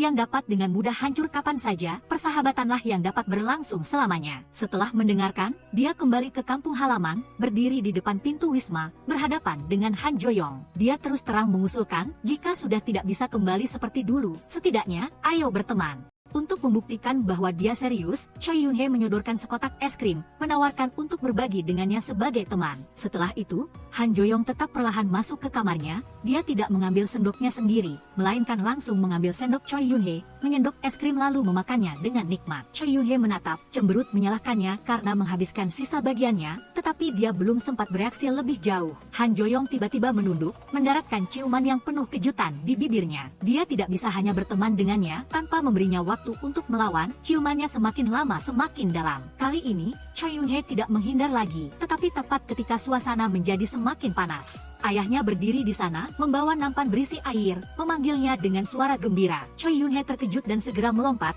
dengan cepat mendorong Han Jo-yong ke sudut lemari pakaian untuk bersembunyi. Sementara itu, dia buru-buru merapikan tempat tidurnya. Tepat ketika ayah Choi Yun-hee sedang berbicara, Seok-kyung juga berlari mendekat, bermaksud menerobos masuk ke kamarnya. Choi Yun-hee panik, buru-buru menariknya ke tempat lain. Tetapi meskipun sedang mengobrol dengan Seok-kyung, dalam benaknya hanya ada satu gambar. Ciuman sengit antara dia dan Han Jo-yong barusan. Dia mulai khawatir, apakah Han Jo-yong marah padanya karena menyuruhnya bersembunyi. Malam itu, ketika dia kembali ke kamar, dia menemukan Han Jo-yong sudah pergi, suasana hatinya pun merosot. Sekarang, hubungan seperti apa yang sebenarnya dia dan Han Joyong jalani. Di sisi lain, Han Joyong juga tidak berhenti mengingat ciuman itu. Tetapi sebelum sempat tenggelam lebih lama, Choi Yun Hee menelepon. Dia mengajaknya bertemu di atap wisma. Han Joyong menatap lurus ke matanya, bertanya apakah dia benar-benar berpikir bisa hanya berteman dengannya. Dia tidak percaya, karena jika hanya teman, ciuman itu, pelukan itu, semua perasaan yang tak tertahankan itu tidak akan ada. Setiap kali Han Joyong mendekat, Choi Yun Hee selalu mendorongnya. Choi Yun Hee tidak menghindar. Dia mengakui bahwa dia tidak pernah melupakan Han Joyong. Tetapi apa artinya itu? Semua itu sudah masa lalu. Jika memang begitu, maka akhiri saja di sini. Kata-kata dingin Choi Yun Hee itu seperti pisau, memutuskan ikatan terakhir yang menghubungkan mereka. Malam itu, keduanya tidak bisa tidur. Mereka sama-sama mengingat hari perpisahan 10 tahun lalu di stasiun kereta. Saat itu, Choi Yun Hee memberi Han Joyong sekaleng jus. Di atasnya tergambar rumah kecil. Han Joyong berlari mengikuti mobil, berusaha menahannya. Dan sekarang, setelah kata-kata perpisahan diucapkan, Han Joyong pun mulai sengaja menghindarinya. Setiap kali melihat Choi Yun Hee, dia langsung berbalik. Tidak tahan dengan sikap dingin ini, Choi Yun Hee memutuskan untuk berinisiatif mendatangi klinik hewan. Dia tidak banyak bicara, hanya mengatakan bahwa dia ingin minum teh Mandarin. Han Joyong membuatkan teh, memberikannya kepada Choi Yun Hee, tetapi tetap mempertahankan wajah dinginnya. Ketika Choi Yun Hee selesai minum, Han Joyong langsung memintanya pergi. Saat Choi Yun Hee meninggalkan tempat itu, dia menyadari Han Joyong keluar tanpa membawa shell-nya. Khawatir Han Joyong kedinginan, dia diam-diam meletakkan shell itu di kamar Han Joyong di Wisma. Tetapi ketika dia kembali, shell itu sudah dikembalikan ke tempat semula. Choi Yun Hee marah, bergegas ke kamar Han Joyong, mengetuk pintu terus-menerus, lalu menariknya ke atap. Dia dengan tegas mengatakan kepadanya, jika dia tidak mau menerima shell ini, maka jangan jadi teman sama sekali. Baru saat itu Choi Yun Hee menyadari, Han Joyong sedang membalas persis kata-kata yang pernah dia ucapkan padanya. Semacam pembalasan, semacam pengingat akan kata-kata tajam yang pernah dia lemparkan ke wajah Han Joyong. Lalu Choi Yun Hee menyalahkan Han Joyong kekanak-kanakan. Han Joyong hanya menundukkan kepala, seperti anak kecil yang terluka. Setelah itu, tanpa mengucapkan sepatah kata pun, Han Joyong berbalik dan pergi, tanpa menoleh ke belakang. Keesokan paginya, junior Han Joyong tiba-tiba muncul di lokasi pembangunan, mencari Choi Yun Hee. Klinik hewan baru saja menerima seekor keledai, dan dia ingin meminta bantuan Choi Yun Hee untuk membangunkan kandangnya. Ketika Choi Yun Hee tahu ini sepenuhnya ide juniornya dan tidak ada hubungannya dengan Han Joyong, dia langsung mengalihkan tanggung jawab ini kepada Seok-kyung. Ketika Seok-kyung muncul di klinik hewan, Han Joyong jelas tidak senang. Hanya pekerjaan sederhana seperti menggergaji kayu, mereka berdua berebut untuk melihat siapa yang melakukannya lebih baik. Menyadari situasi mulai memanas, Choi Yun Hee memutuskan untuk campur tangan, dengan cepat membuat sketsa desain kandang keledai. Dia memberi Seok-kyung tugas mendorong kereta kayu, lalu dia sendiri menggunakan tekniknya untuk menyelesaikan proyek itu. Bagaimanapun, urusan membangun tidak pernah sulit baginya. Sejak kecil, dia bermimpi suatu hari nanti bisa membangun rumahnya sendiri dengan tangannya. Dan dalam desain itu, selalu ada ruangan khusus untuk Han Joyong.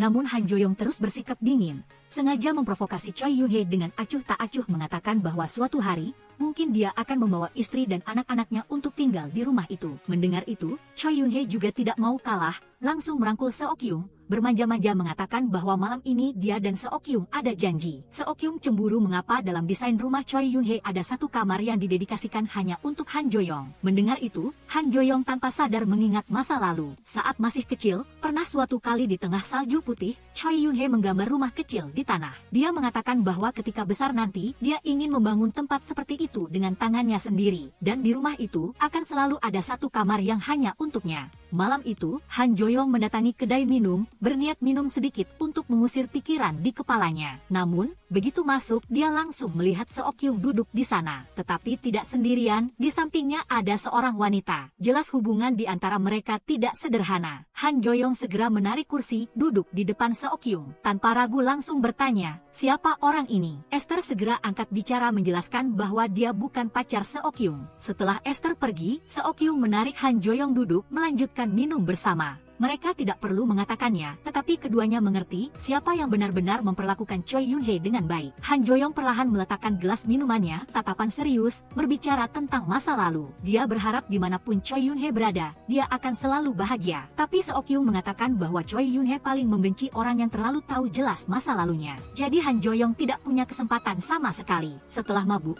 Seok-kyung bangun dan sangat terkejut sampai hampir melompat dari tempat tidur ketika dia menemukan Han Joyong terbaring tepat di sampingnya. Belum sempat sadar, Han Joyong sudah buru-buru mengangkat tangan, bersumpah dengan sungguh-sungguh bahwa dia sama sekali tidak melakukan hal-hal yang tidak seharusnya. Seok-Yung mengulurkan tangan ke arah Han Joyong, mengatakan bahwa mereka bisa menjadi teman. Setelah ragu sejenak, Han Joyong pun mengulurkan tangan untuk menyambutnya. Namun di dalam hati, dia diam-diam telah menetapkan bahwa Seok-Yung adalah lawan yang harus diamati dengan cermat. Sesaat kemudian, Han Joyong mengikuti Seok-Yung ke lokasi pembangunan. Dengan alasan satu-satunya dia ada sesuatu yang ingin dibicarakan dengan Choi Yun-hye. Ketika berdiri di hadapannya, dia perlahan mengucapkan kalimat yang tidak pernah ingin Choi Yun-hye dengar. Mereka bisa berteman, seperti Seok-Yung dan Esther berteman. Han Joyong mengulurkan tangannya di depan Choi Yun-hye, menunggu. Seok-Yung segera melangkah maju.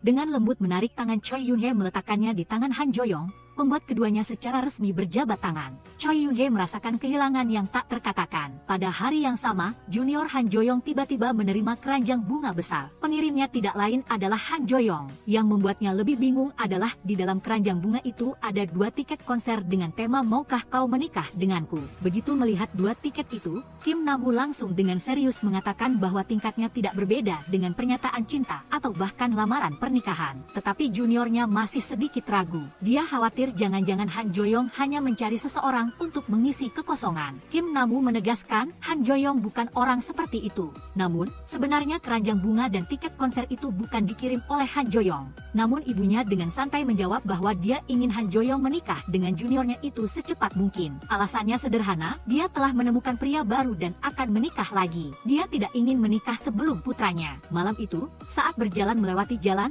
Choi Yun-hye secara tidak sengaja bertemu dengan junior Han Joyong. Dia melihat gadis itu memeluk keranjang bunga dengan penuh penghargaan, matanya bersinar bahagia. Menyadari bahwa keranjang bunga itu dari Han Joyong, suasana hati Choi Yun-hye merosot. Tetapi dia tetap berusaha tersenyum, mengucapkan selamat kepada juniornya. Ketika dia berbalik pergi, dia langsung menendang kaleng air di jalan dengan keras, mengeluarkan suara benturan yang memekakkan telinga. Sesampainya di Wisma, seorang teman di desa tiba-tiba memberinya seikat bunga. Dia awalnya bermaksud memberikan buket bunga ini untuk menyatakan cinta kepada Kim Nam-woo. Tetapi sepanjang hari, orang itu tidak muncul, terlalu kecewa. Dia hanya menyuruh Choi Yun-hye melakukan apapun dengan buket bunga ini. Memegang buket bunga di tangan, Choi Yun-hye berdiri terdiam selama beberapa detik. Kebetulan saat itu, Han Joyong lewat. Matanya langsung menjadi muram saat melihat Choi Yun-hye memeluk buket bunga di tangannya. Namun, baru saja menyelesaikan kalimatnya, Choi Yun-hye langsung mengubah nada suara, mengatakan bahwa Han Joyong juga tidak boleh memberikan bunga untuk temannya.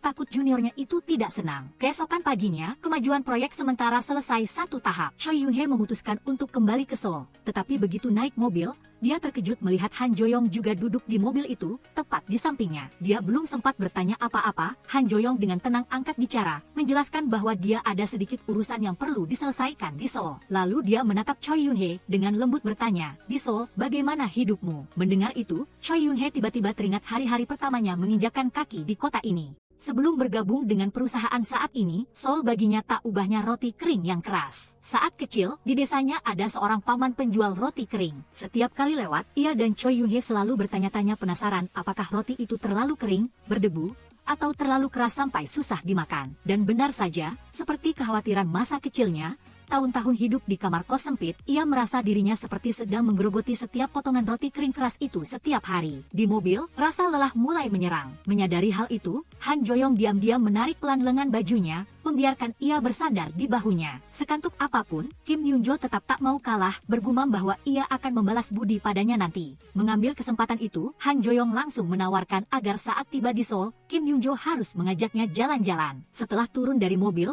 Kim Yun-jo segera membawanya ke stasiun kereta bawah tanah, bermaksud menunjukkan cara bepergian di kota. Namun ia segera menyadari sesuatu yang cukup mengejutkan, Han Joyong ternyata tahu lebih banyak tentang sistem kereta bawah tanah daripada dirinya. Keduanya kemudian makan malam bersama atas nama teman. Sebelum makan, Kim Yun-jo dengan santai mengikat rambutnya ke atas, tetapi tidak menyadari bahwa mata Han Joyong selalu memperhatikan setiap gerakannya yang kecil. Masih sebagai teman, ia terus membantunya memeras daun perila untuk mengurangi amis ikan, dan Kim Yun-jo mengambil sepotong ikan, meletakkannya tepat di depan Han Joyong. Setelah makan, Kim Yun-jo menawarkan untuk menunjukkan apartemennya kepada Han Joyong. Dibandingkan dengan kamar kos sempitnya dulu, tempat ini adalah peningkatan besar. Ia dengan antusias menyombongkan bahwa ia harus berusaha keras untuk mendapatkan tempat seperti ini. Namun alih-alih terkesima, Han Joyong hanya berjalan mendekat, dengan lembut memutar kepala Kim Yun-jo, lalu memeluknya. Suaranya yang hangat dan lembut berkata, "Kamu sudah bekerja keras." Pada saat itu, cangkang kuat yang selalu ia pertahankan benar-benar runtuh. Bisakah teman saling berciuman? Ia tidak bisa menyembunyikan perasaannya lagi. Ia tiba-tiba maju, menghalangi jalannya, lalu sedikit mencondongkan tubuh ke depan. Tetapi kemudian, tepat ketika mereka akan bersentuhan,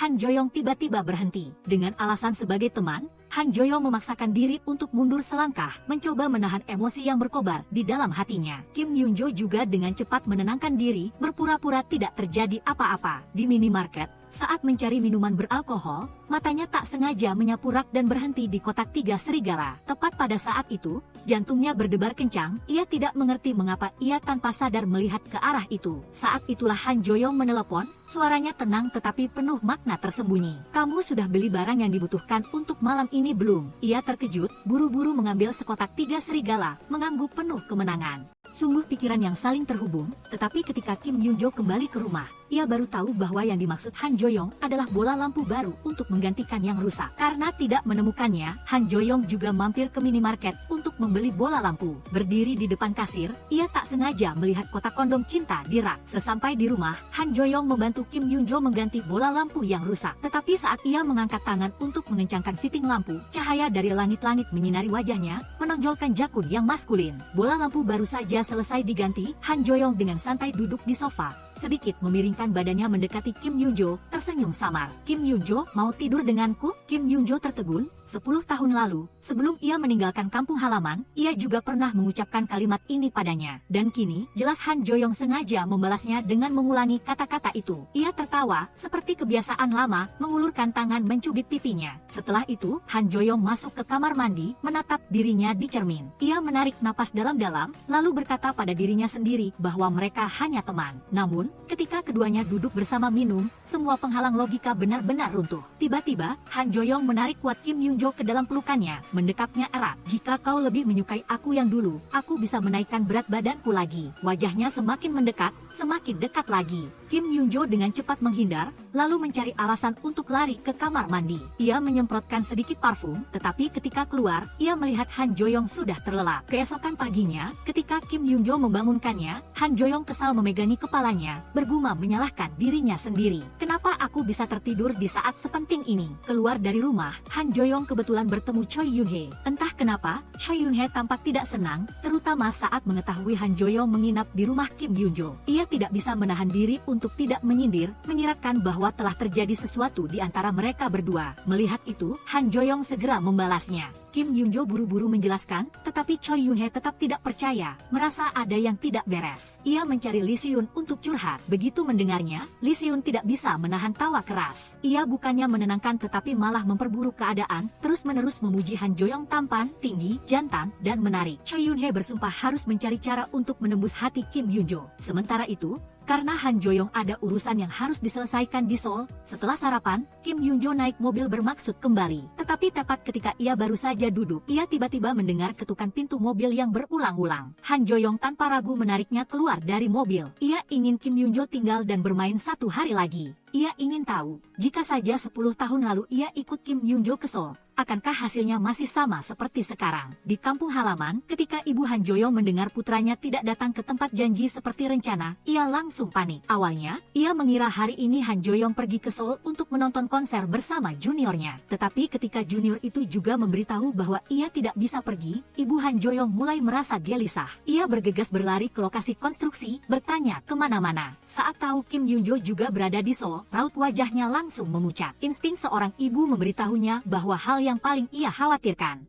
Di Seoul, Kim Yun-jo membawa Han Jo-young mengunjungi kembali kamar kos kecil yang pernah ia tinggali saat pertama kali datang ke kota. Ia menceritakan kepadanya tentang masa-masa sulitnya. Setelah mengenang masa lalu, keduanya berbaring di tempat tidur kecil. Kim Yun-jo dengan ceroboh berbalik, hampir saja jatuh ke lantai. Han Jo-young segera menariknya kembali. Di atas ranjang kecil itu, rasanya seperti sepasang kekasih yang sedang berpelukan. Saat ini, terdengar ketukan pintu yang tiba-tiba. Pemilik kos datang untuk memeriksa kamar, membuat keduanya langsung terpisah, berusaha menyembunyikan perasaan mereka yang kacau balau. Meninggalkan kamar kos, mereka melanjutkan perjalanan dengan pergi ke pusat perbelanjaan. Keduanya bermain game bersama. Han Jo-young bahkan membelikan Kim Yoon-jo seekor boneka beruang kecil sebagai hadiah kenang-kenangan. Namun tepat saat itu, Kim Namu tiba-tiba menelepon. Yang menelepon bukanlah Kim Namu, melainkan ibu Han Jo-young. Ia dengan dingin memperingatkan bahwa Kim Yoon-jo tidak boleh terus berhubungan dengan putranya. Ia menuntut agar Kim Yoon-jo segera memberikan ponsel itu kepada Han Jo-young. Kim Yoon-jo tidak tahu bagaimana harus bereaksi, tetapi Han Jo-young tanpa ragu langsung menutup telepon. Tidak lama kemudian, ibu Han Jo-young mendatangi ayah Kim Yoon-jo. Ia dengan marah mempertanyakan, tidak bisa mengerti mengapa putranya bersikeras menyukai putrinya. Rahasia masa lalu perlahan terungkap, ternyata bertahun-tahun yang lalu, ayah Han Jo-young pernah berselingkuh dengan ibu Kim Yoon-jo. Mereka bahkan melarikan diri bersama di malam hari. Bagi ibu Han Jo-young, Kim Yoon-jo sudah punya pacar kaya di Seoul. Namun, ia masih ingin menempel pada putranya. Tidak ada bedanya dengan ibunya dulu, seorang penggoda pria di mana-mana. Ayah Kim Yoon-jo jarang marah, tetapi kali ini, ia bersikeras angkat bicara membela putrinya. Masalah masa lalu tidak ada hubungannya dengan Kim Yoon-jo. Orang dewasa telah membuat kesalahan. Itu tidak berarti anak-anak juga harus menanggung kata-kata pahit dan prasangka tidak masuk akal. Sementara itu, perjalanan satu hari Kim Yoon-jo dan Han Jo-young di Seoul telah berakhir. Mereka duduk di perjalanan kembali ke kampung halaman.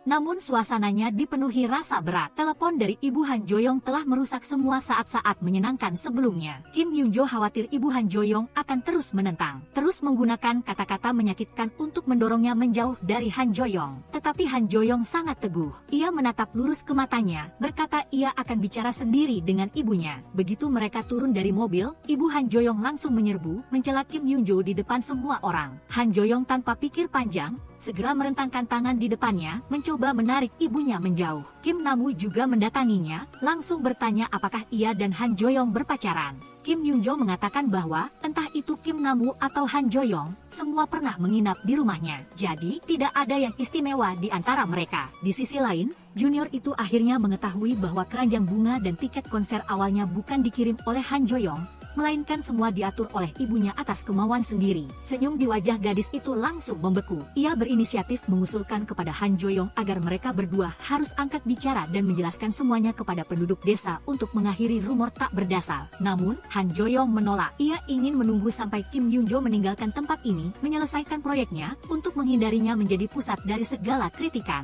Untuk mendesak putranya menjauhi Kim Yoon-jo, ibu Han Jo-young bahkan berpura-pura sakit, masuk rumah sakit di tengah hari bolong. Ia beralasan kesehatannya lemah, menuntut putranya segera pindah dari penginapan keluarga Kim Yoon-jo. Ia mengungkit cerita lama, mengatakan bahwa tahun itu, juga karena pesona ibu Kim Yoon-jo lah ayahnya mengejar wanita itu, meninggalkan keluarga. Malam itu, dalam pelarian, ayahnya mengalami kecelakaan mobil. Meskipun ibunya telah bicara sampai sejauh ini, Han Jo-young tetap teguh pada pendiriannya. Namun ibunya juga tidak berniat mengalah, bahkan tidak mengizinkan keduanya mempertahankan hubungan pertemanan. Ia diam-diam mengirimkan surat pengaduan kepada pemerintah daerah, menyebabkan proyek yang ditangani Kim Yoon-jo dihentikan. Tak lama kemudian, kabar proyek dihentikan karena keluhan tak berdasar cepat menyebar kemana-mana. Choi Yoon-hye segera berlari untuk bertanya begitu mendengarnya. Selain ibu Han Jo-young dan beberapa penduduk desa, dalam daftar orang yang mengajukan keluhan ada satu nama yang sangat familiar, Lee Si-eun. Namun, kali ini Kim Yoon-jo tidak berniat melawan. Sebaliknya, ia menerima untuk menghentikan semuanya di sini, memutuskan meninggalkan kampung halaman, kembali ke Seoul. Malam sebelum berangkat, ibu Han Jo-young datang menemuinya secara pribadi. Ia berkata ingin bicara baik-baik, tetapi begitu membuka mulut, yang keluar adalah kata-kata penuh kebencian.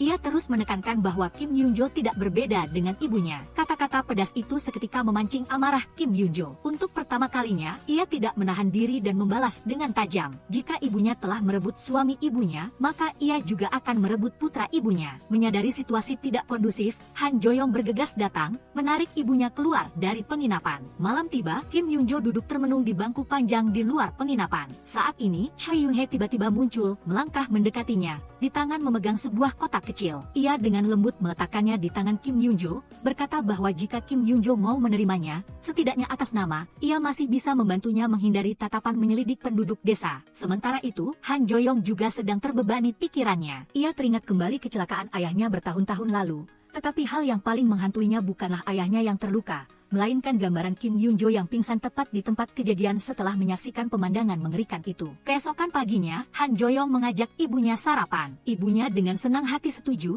berpikir bahwa putranya akhirnya memilih dirinya daripada gadis itu. Namun ia cepat sadar dari hayalannya ketika Han Jo-yong dengan tenang mengucapkan kata-kata yang tidak pernah ia duga akan didengar. Ia berkata bahwa, sejak kecil, ia sudah mengerti betul perselingkuhan ayahnya dengan ibu Kim Yun-jo, tetapi ia sama sekali tidak merasa sedih atau membenci. Sebaliknya, di matanya, ayahnya hanya benar-benar bahagia ketika bersama wanita itu. Oleh karena itu, jika dibandingkan dengan ibu kandungnya, orang yang ia rasa lebih dekat dan sayangi justru adalah ibu Kim Yun-jo. Ia mengakui bahwa, setelah dewasa, karena rasa bersalah terhadap ibunya, ia memutuskan untuk tetap tinggal di kampung halaman, dan kemudian kehilangan Kim Yun-jo. Tetapi sekarang, setelah menyadari bahwa ia tidak bisa hidup tanpa Kim Yun-jo, ia memutuskan tidak akan membiarkannya pergi menjauhinya lagi. Ia akan menghancurkan tembok yang bernama teman yang tanpa sadar telah mereka bangun selama bertahun-tahun, meninggalkan sarapan bersama ibunya. Han Jo-yong segera berlari mencari Kim Yun-jo, tidak memberinya waktu untuk bereaksi.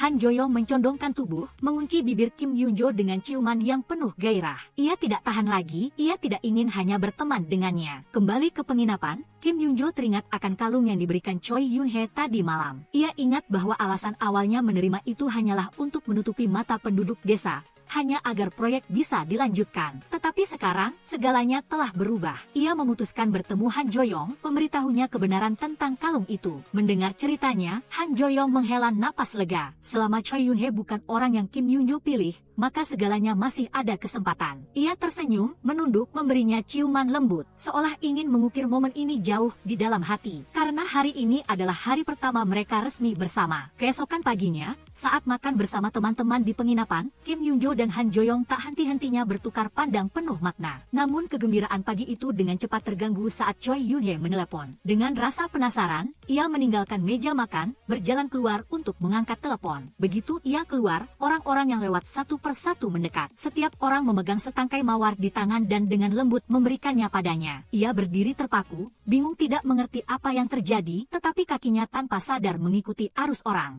Dan di tengah pemandangan yang begitu romantis hingga sulit dipercaya itu, Choi Yun-hye berdiri di atas panggung kecil, memegang mikrofon, melantunkan lagu cinta yang menyayat hati. Ternyata hari ini Choi Yun-hye ingin melamar Kim Yun-jo. Di tengah tatapan tidak percaya Kim Yun-jo, Choi Yun-hye berlutut dengan satu kaki, mengeluarkan cincin. Kabar tentang lamaran megah ini cepat menyebar ke seluruh desa. Mobil-mobil yang dihiasi mawar dan balon berwarna merah muda terus melintas. Han Jo-yong berdiri di tengah jalan, melihat pemandangan itu, hatinya kacau balau. Sejak hari itu, Han Jo-yong mencurahkan diri pada pekerjaan. Hanya ada satu pikiran di benaknya, asalkan ia bisa memberikan kehidupan yang baik untuk Kim Yun-jo. Malam harinya, Han Jo-yong bertemu Choi Yun-hye. Di depan Choi Yun-hye, ia secara terang-terangan mengungkapkan perasaannya untuk Kim Yun-jo. Choi Yun-hye diam-diam mendengarkan setiap kata. Ia memutuskan untuk mundur. Ia memperingatkan Han Jo-yong bahwa jika ia berani menyakiti Kim Yun-jo, meskipun ia pergi, ia tidak akan tinggal diam. Kembali ke penginapan, Han Jo-yong segera menceritakan seluruh percakapan antara dirinya dan Choi Yun-hye kepada Kim Yun-jo. Sekaligus, ia juga tahu bahwa Kim Yun-jo telah memberitahu Kim Namu tentang hubungan mereka. Dan sejak hari itu, mereka resmi memasuki masa-masa termanis dalam hidup mereka. Namun, hal yang tidak mereka sadari adalah momen-momen pribadi mereka telah difoto oleh seseorang.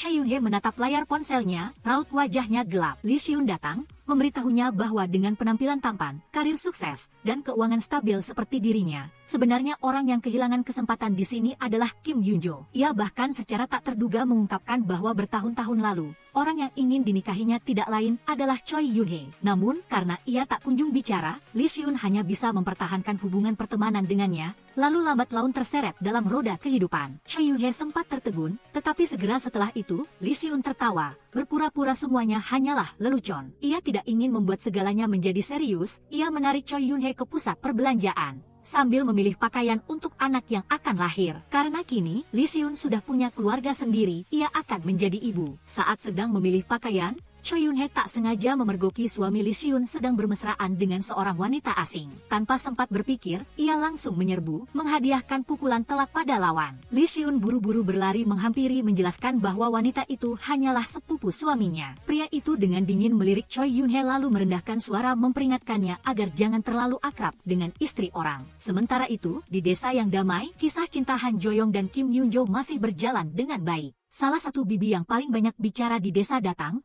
mengungkapkan bahwa Ibu Han Joyong karena marah soal mereka berdua telah mogok makan selama beberapa hari ini. Mendengar itu, Han Joyong segera mengambil telepon dan menelepon ibunya, tetapi yang didapat hanyalah keheningan dingin. Kenyataannya, ibunya telah meninggalkan rumah sejak beberapa hari lalu dan mengurung diri di sebuah kuil. Tetapi Han Joyong tidak peduli, ia mengabaikan semua itu, terus menghabiskan waktu bersama kekasihnya, menikmati setiap momen manis di sampingnya. Keesokan paginya, Han Joyong bangun pagi, menyiapkan sarapan lengkap dengan yogurt dan banyak hidangan lezat. Ia selalu ingat dengan jelas apa yang Kim Young Jo suka dan tidak suka. Di tengah suasana yang menyenangkan, Han Joyong dengan serius mengusulkan, mulai sekarang, mereka berdua tidak perlu lagi sembunyi-sembunyi, mereka benar-benar bisa bergandengan tangan di depan semua orang. Kim Young Jo tanpa berpikir, langsung setuju. Sore harinya, keduanya pergi memilih cincin bersama. Han Joyong telah mengeluarkan buku tabungannya, siap membeli cincin termahal untuk Kim Young Jo. Namun, memahami situasi keuangannya, Kim Young Jo hanya dengan lembut memilih cincin yang tidak terlalu mahal tetapi memiliki desain yang sangat halus. Melihat pilihannya, Han Joyong terdiam sejenak lalu menggenggam tangannya erat, berjanji bahwa suatu hari nanti ia pasti akan memberikannya yang terbaik. Namun Kim Young Jo hanya tersenyum, menggelengkan kepala, berkata bahwa yang ia hargai bukanlah nilai cincin itu, melainkan perasaan yang Han Joyong curahkan di dalamnya. Malam itu, setelah berkencan, keduanya diam-diam kembali ke kamar Kim Young Jo di penginapan. Tanpa ragu, ia buru-buru menutup pintu, mematikan lampu, suasana menjadi lebih gelap dari sebelumnya. Han Joyong khawatir jika sampai ketahuan seseorang, ia tidak tahu bagaimana bisa menghadapi semua orang nanti. Tepat saat ini, ketukan pintu yang tiba-tiba terdengar adalah Kim Nam-woo. Ternyata ibu Kim Young Jo baru saja dipukul secara fisik oleh ayahnya. Setelah mengatur tempat istirahat yang nyaman untuk ibu temannya, kelompok teman lama itu pun berkumpul. Mereka mulai bercerita tentang sisi gelap dalam hidup mereka. Han Joyong mengambil kesempatan ini untuk menceritakan tentang hubungan tegang antara ia dan ibunya. Ia menghela napas, mengatakan bahwa ibunya telah benar-benar memutuskan komunikasi dengannya. Tetapi cerita Han Joyong tidak seberapa dibandingkan dengan apa yang telah Kim Young Jo alami. Ibunya pernah meninggalkannya, mengejar pria lain. Namun dalam pelarian, ibunya mengalami kecelakaan lalu lintas dan meninggal dunia. Malam itu, ketika cerita-cerita dibagikan, ketika luka hati perlahan terobati berkat saling menghibur, Kim Young Jo pun merasa sedikit lebih lega. Namun di saat yang sama, Kim Young Jo tiba-tiba menerima telepon dari ayahnya. Tapi suara di ujung sana adalah Direktur Yang Myung Cheol. Ia berpikir mungkinkah ayahnya dan Direktur Yang Myung Cheol benar-benar punya sesuatu. Namun ternyata, semuanya tidak seperti yang ia pikirkan. Faktanya, ayahnya sedang dirawat di rumah sakit, dan Direktur Yang Myung Cheol hanya sekadar datang menjenguk. Di ruang rawat, ayahnya melihat ke pasien lain yang sedang senang video call dengan putrinya. Ia tersenyum, tetapi itu hanyalah senyum kaku. Ia tidak ingin putrinya tahu dirinya sedang sakit. Di saat yang sama, dalam perkembangan lain, Ibu Han Joyong tiba-tiba membawa pulang seorang pria. Pria ini berpenampilan rapi, dengan sikap santun, jelas bukan tipe pria sembarangan. Namun ibunya masih belum reda amarahnya, terang-terangan mengabaikannya. Keesokan harinya, karena pekerjaan, Kim Young Jo perlu sementara kembali ke Seoul. Meskipun hanya sebentar, Han Joyong tetap merasa tidak tega. Sesampai di Seoul, hal pertama yang Kim Young Jo lakukan adalah bertemu Choi Yoon Hee untuk secara resmi mengembalikan kalung yang pernah ia berikan padanya. Namun, ketika keduanya bertemu, Choi Yoon Hee tidak lagi memiliki penampilan ceria dan aktif seperti sebelumnya. Lee Seon berkata bahwa karena Kim Young Jo lah ia menjadi seperti ini, sepertinya ia benar-benar sudah mencintai Kim Young Jo terlalu dalam. Melihat pemandangan ini, Kim Young Jo menghela napas, memutuskan untuk tinggal lebih lama sedikit agar bisa menjadi sopir untuk mengantar Lee Seon pulang. Tetapi ketika sampai di tempat parkir apartemen, pemandangan mengerikan terhampar di depan mata. Suami Lee Seon sedang bermesraan dengan wanita lain. Wanita itu tidak lain adalah sepupu yang pernah muncul sebelumnya. Lee Seon sedang hamil, tubuhnya tidak bisa menahan guncangan yang terlalu besar. Seketika, Kim Young Jo mengemudikan mobil membawa Lee Seon ke rumah sakit. Sementara itu, di kampung, atas nama membela kehormatan Ibu Han Joyong, para tetua desa mulai memberikan tekanan, menuntut ayah Kim Young Jo harus mengendalikan putrinya. Bahkan menyarankan ia sebaiknya membujuk Kim Young Jo menerima lamaran Choi Yoon Hee daripada terus berhubungan dengan Han Joyong. Ibu Han Joyong juga tidak tinggal diam. Ia memutuskan menemui ayah Kim Young Jo untuk mencari jalan keluar yang tuntas. Namun kali ini, ayah Kim Young Jo mengangguk setuju dengannya. Ia tidak ingin putrinya digosipkan orang lain. Ia juga tidak ingin Kim Young Jo ditekan oleh Ibu Han Joyong. Malam itu, ia menemui putrinya, langsung bertanya satu hal yang membuatnya tertegun. Jika ayah berpisah dengan Direktur Yang Myung Cheol, bisakah kamu kamu putus dengan Han Jo-young. Ini adalah kali pertama seumur hidup Kim Yoon-jo mendengar penolakan setegas itu dari mulut ayahnya. Ayah Kim Yoon-jo juga mulai menasihati Han Jo-young. Ia sangat mengerti bahwa Han Jo-young mencintai tempat ini. Namun Kim Yoon-jo justru sebaliknya. Menghadapi penolakan ayahnya, Kim Yoon-jo memutuskan untuk mengabaikan semuanya. Ia ingin mengikuti Han Jo-young. Ia akan pergi ke Seoul. Sebelum pergi, Kim Yoon-jo kebetulan bertemu ibu Han Jo-young. Ia tidak melewatkan kesempatan untuk melontarkan kata-kata pedas. Terus terang menyatakan bahwa Kim Yoon-jo juga akan berakhir sama seperti ibunya. Kata-kata ini bagai pisau yang menusuk tepat di hatinya. Dalam perjalanan kembali ke Seoul, pikiran Kim Yoon-jo kosong. Sampai-sampai ia membayangkan tabrakan terjadi tepat di depan matanya. Ia panik menyuruh Han Jo-young menghentikan mobil. Namun sebelum sempat bereaksi, Han Jo-young kehilangan kendali. Mobil melaju kencang ke samping. Insiden telah terjadi. Ketika berita tersebar, ibu Han Jo-young dan ayah Kim Yoon-jo segera berlari ke rumah sakit. Untungnya, keduanya tidak mengalami luka serius. Setelah sadar, Kim Yoon-jo dibawa pulang oleh ayahnya ke penginapan. Sepanjang malam, ayahnya duduk di samping tempat tidurnya, tidak beranjak. Ia menatap ayahnya, lalu dengan lembut bertanya tentang insiden tahun itu. Malam ibunya pergi, di mana ayahnya berada. Ayahnya terdiam lama, lalu bersuara pelan. Malam itu adalah hari yang paling ia sesali dalam hidupnya. Tahun itu, orang tua Kim Yoon-jo telah berjanji akan meninggalkan Korea bersama untuk tinggal di California, kampung halaman ibunya. Namun saat waktu penentuan, ayah Kim Yoon-jo tidak muncul. Ibunya sangat kecewa, berpikir ayahnya telah mengkhianati janji. Karena itulah ia memilih pergi bersama kekasihnya, yaitu ayah Han Jo-young. Dan tepat pada malam itu, insiden terjadi. Malam itu, Kim Yoon-jo dan Han Jo-young kecil bersembunyi di dalam mobil dan menyaksikan seluruh tragedi mengerikan itu. Namun kenyataannya, ayah Kim Yoon-jo tidak datang bukan karena ingin mengkhianati ibunya. Alasan sebenarnya adalah ia ditipu dan kehilangan semua uang tabungan yang telah lama ia kumpulkan untuk membantu istrinya mewujudkan mimpinya. Karena marah, ia ditangkap oleh polisi malam itu, sehingga ia tidak bisa datang tepat waktu untuk janji temu. Kim Yoon-jo tidak tahu bagaimana harus bereaksi terhadap cerita ini. Kaki Kim Yoon-jo terus melangkah, hingga berhenti di tempat ibunya mengalami insiden bertahun-tahun lalu. Ia berdiri di sana, menatap kejauhan, membiarkan ingatan lama perlahan membanjiri pikirannya. Gambar-gambar yang telah ia coba kubur selama bertahun-tahun, kini tiba-tiba muncul dengan jelas. Pagi-pagi keesokan harinya, begitu mendengar kabar Kim Yoon-jo lari keluar, Han Jo-young segera bergegas mencarinya. Ketika menemukannya, alih-alih menyalahkan, ia hanya diam-diam memeluk erat gadis yang paling ia cintai. Ia takut suatu hari ia akan kehilangan Kim Yoon-jo. Tidak hanya Han Jo-young yang takut kehilangan orang penting, di desa, Park Si-won juga sedang menghadapi kekhawatiran yang sama. Pria itu telah mencintai Nan-woo secara diam-diam selama bertahun-tahun, tetapi baru-baru ini dia justru menghadiri pertemuan perjodohan yang diatur keluarga. Suatu hari, pria yang sedang dijodohkan dengannya tiba-tiba muncul di tempat kerja Nan-woo tanpa pemberitahuan, menuntut untuk mengajaknya makan malam. Nan-woo menolak, tetapi pria itu tetap menarik tangannya. Tepat pada saat itu, Sung-yeon muncul dan dengan cepat menarik Nan-woo menjauh. Nan-woo curhat kepada Kang Hye tentang penderitaannya, bahwa dia sama sekali tidak punya perasaan pada pria itu. Namun ayahnya bersikeras memaksa putrinya untuk menikahi pria yang tidak dia cintai. Mendengar itu, Kang Hye menyarankan temannya untuk mencoba melawan sekali saja. Sama seperti cara yang telah dilakukan Kang Hye dan Lon Seo, terlepas dari semua rintangan, berani berjuang demi cinta mereka. Berkat dorongan itu, temannya memutuskan untuk membawa Sung-yeon pulang untuk diperkenalkan pada neneknya. Namun tak disangka, sang nenek tidak hanya menentang tetapi juga langsung memarahi putrinya. Di mata sang nenek, Sung-yeon hanyalah seorang yatim piatu, tidak berpendidikan, dan hanya tahu pekerjaan kasar. Sama sekali tidak layak untuk putrinya. Di hadapan kritik pedas itu, Sung-yeon tidak membenarkan atau marah,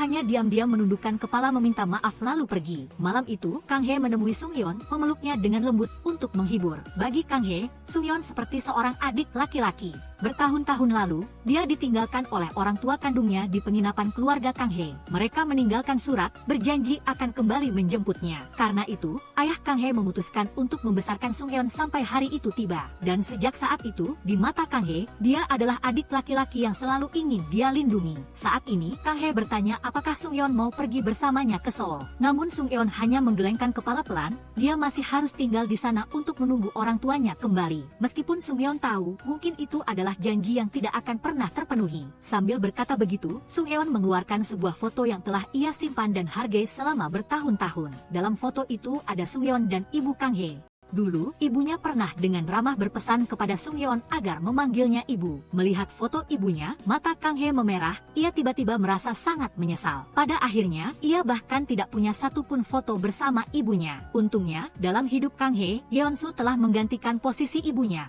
mengisi kekosongan kesepian di dalam jiwa. Keesokan paginya, mereka berdua kembali mesra seperti sepasang kekasih yang baru jatuh cinta. Menyebut Seok-kyung, Kang He mengeluh bahwa akhir-akhir ini dia benar-benar menjadi bos boneka di lokasi konstruksi, tidak mau menyentuh pekerjaan apapun. Mendengar itu, Yeon-su sedikit cemburu. Dia penasaran apakah saat dilamar semeriah itu, apakah Kang He pernah goyah. Melihat reaksi Yeon-su, Kang He sengaja bercanda. Kecemburuan Yeon-su berkobar. Dia dengan kesal menyatakan, jika Kang He tidak segera kembali ke sisinya, dia juga akan menyiapkan lamaran yang lebih romantis daripada Seok-kyung. Kembali ke Seoul, Kang He segera menemui Seok-kyung untuk memarahinya tentang serangkaian kesalahan dalam pekerjaan baru-baru ini. Jelas Seok-kyung sedang tidak fokus, tetapi alasannya bukan karena kegagalan dalam lamaran, melainkan karena Esther. Dia telah menyelidiki dan menemukan bahwa wanita yang disebut sepupu suami Esther sebenarnya adalah kekasih pria itu.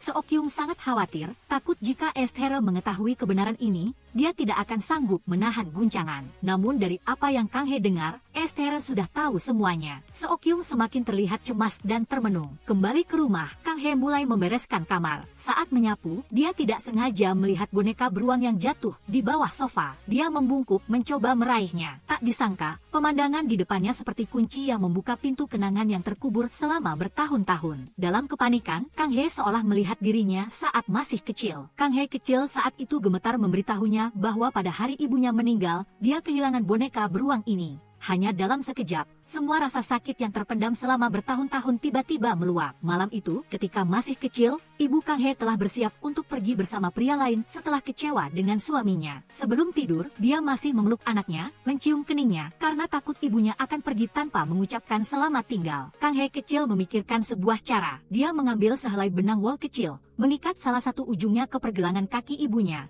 dan ujung lainnya ke pergelangan kakinya. Tetapi keesokan paginya, ketika dia membuka mata, benang wol itu sudah terpotong. Dia menyaksikan langsung perselingkuhan ibunya dan ayah Yeon-su, karena takut ibunya akan meninggalkannya selamanya. Kang He kecil memasukkan boneka beruang itu ke dalam knalpot mobil ayah Yeon-su. Tindakan inilah yang menyebabkan tabrakan tragis. Malam kejadian, karena tidak bisa menanggung kenyataan, Kang He kecil melarikan diri. Akhirnya, Yeon-su menemukannya, tetapi guncangan itu terlalu besar hingga Kang He kecil pingsan. Sejak saat itu, dia melupakan tindakan salahnya sendiri. Sekarang, ketika kebenaran terungkap, Kang He menyadari bahwa dialah yang secara tidak langsung menyebabkan kematian ibu dan ayah Yeon-su. Dia mendatangi rumah duka, berdiri di depan foto ibunya sambil menangis terseduh-seduh. Dia tidak bisa memaafkan dirinya sendiri. Di penginapan California, ayah Kang He mendatangi Yeon-su untuk berbicara. Ayahnya masih berharap keduanya bisa berpisah, berharap mereka berdua bisa menjalani hidup masing-masing tanpa terbebani masa lalu. Yeon-su hanya tersenyum lembut. Bagi Yeon-su, selama ada Kang He di sisinya, itu sudah kebahagiaan yang utuh. Kang He adalah segalanya baginya. Mendengar kata-kata tulus itu, akhirnya ayah Kang He mengubah sikapnya, setuju membiarkan keduanya bersama. Tetapi ayahnya berpesan kepada Yeon-su, apapun yang terjadi,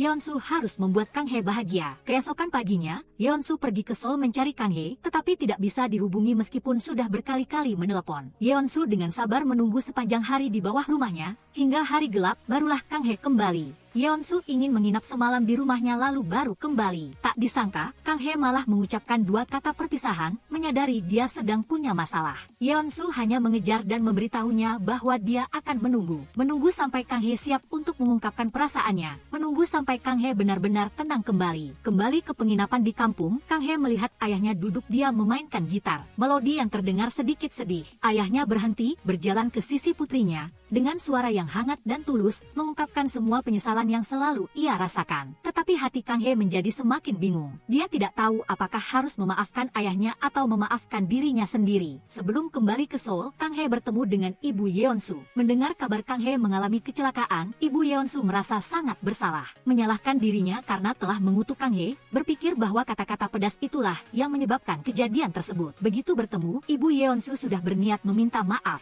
Namun tak disangka, Kang He justru justru yang menundukkan kepala lebih dulu, dengan tulus meminta maaf karena selama ini telah merepotkan Ibu Yeonsu. Ibu Yeonsu mengira ini hanyalah trik Kang Hye lagi. Tapi kali ini, di mata Kang Hye tidak ada lagi sikap keras kepala atau perlawanan seperti sebelumnya. Orang terakhir yang Kang Hye temui sebelum meninggalkan kampung adalah Yeonsu. Yeonsu membuka pembicaraan lebih dulu, dengan lembut mengungkapkan perasaannya. Bagi Yeonsu, Kang Hye bukan hanya cinta pertama, tetapi juga titik awal dan akhir dari semua kisah dalam hidupnya. Namun, belum sempat dia menyelesaikan kalimatnya, air mata Kang Hye sudah tak tertahankan dan menetes. Dia terisak mengakui kebenarannya, bahwa memasukkan boneka beruang ke knalpot mobil saat itu adalah penyebab tabrakan. Dia tidak hanya secara tidak sengaja melukai ibunya, tetapi juga merenggut nyawa ayah Yeonsu. Membawa rasa bersalah yang begitu besar di hati, Kang Hye tidak lagi memiliki keberanian untuk menghadapi pria yang dicintainya. Di malam yang dingin, dia tercekik mengucapkan 3 kata, "Aku mencintaimu." Baginya, itulah kata perpisahan terakhir. Setelah mengatakan itu, dia berbalik pergi, tetapi Yeonsu tidak membiarkannya pergi. Bertahun-tahun lalu, Kang Hye sendirilah yang pernah mengatakan kepadanya bahwa cinta adalah pelukan, adalah kebersamaan.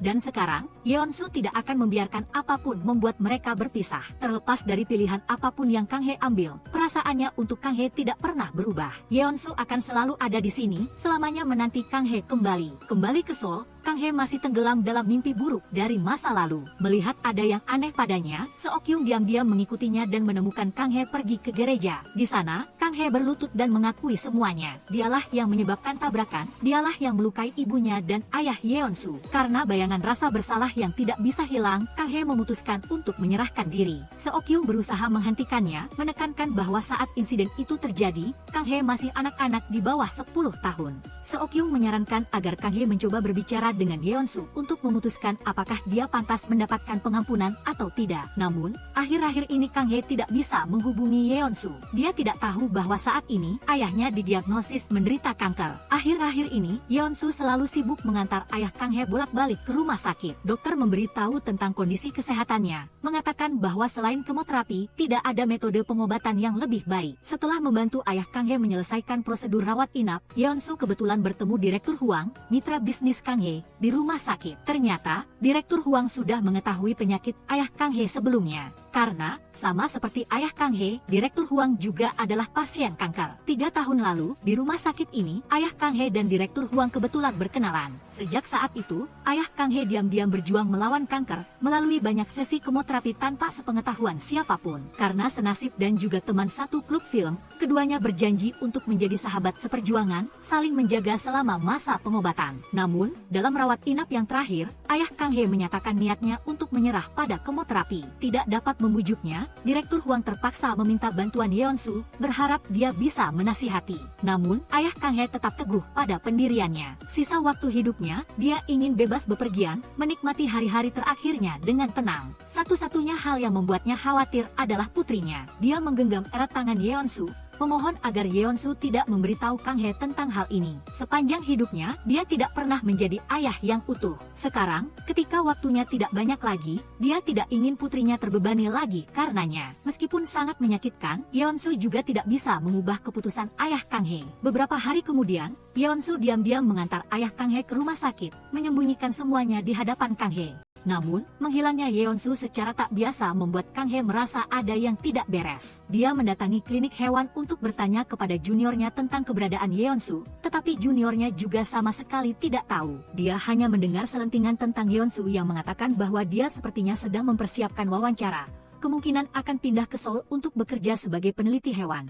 Karena tidak dapat menghubungi Yeonsu, Kang Hye akhirnya mengirim pesan untuk meninggalkan pesan bahwa dia ingin bertemu dengannya, ingin berbicara dengan jelas. Yeonsu tetap tidak memberikan tanggapan apapun, tidak bisa dihubungi. Hari-hari terakhir ini, Kang Hye kehilangan semangat hidup. Akhirnya, salah satu pekerja mengumumkan bahwa Yeonsu telah kembali. Mendengar kabar ini, Kang Hye segera berlari ke rumah Yeonsu, ingin bertemu dengannya untuk berbicara dengan jelas. Tetapi karena takut dia akan secara tidak sengaja mengungkapkan penyakit ayah Kang Hye, Yeonsu tidak menjawab apapun, hanya berusaha menghindar. Sikap menjauh itu membuat Kang Hye merasa terluka, berpikir bahwa Yeonsu masih marah karena dia mengucapkan kata perpisahan yang terlalu kejam sebelumnya. Melihat kondisi Kang Hye, Seokyu menemui Yeonsu. Dia mengarang kebohongan bahwa Kang Hye akan pergi ke Amerika untuk belajar. Begitu mendengarnya, Yeonsu langsung berdiri. Dia tidak bisa membiarkan Kang Hye menghindar begitu saja. Yeonsu tahu betul Kang Hye selalu merasa bersalah dan menyalahkan dirinya sendiri, tapi itu bukan cara untuk menyelesaikan masalah. Malam itu, ketika Kang Hye bersiap untuk keluar,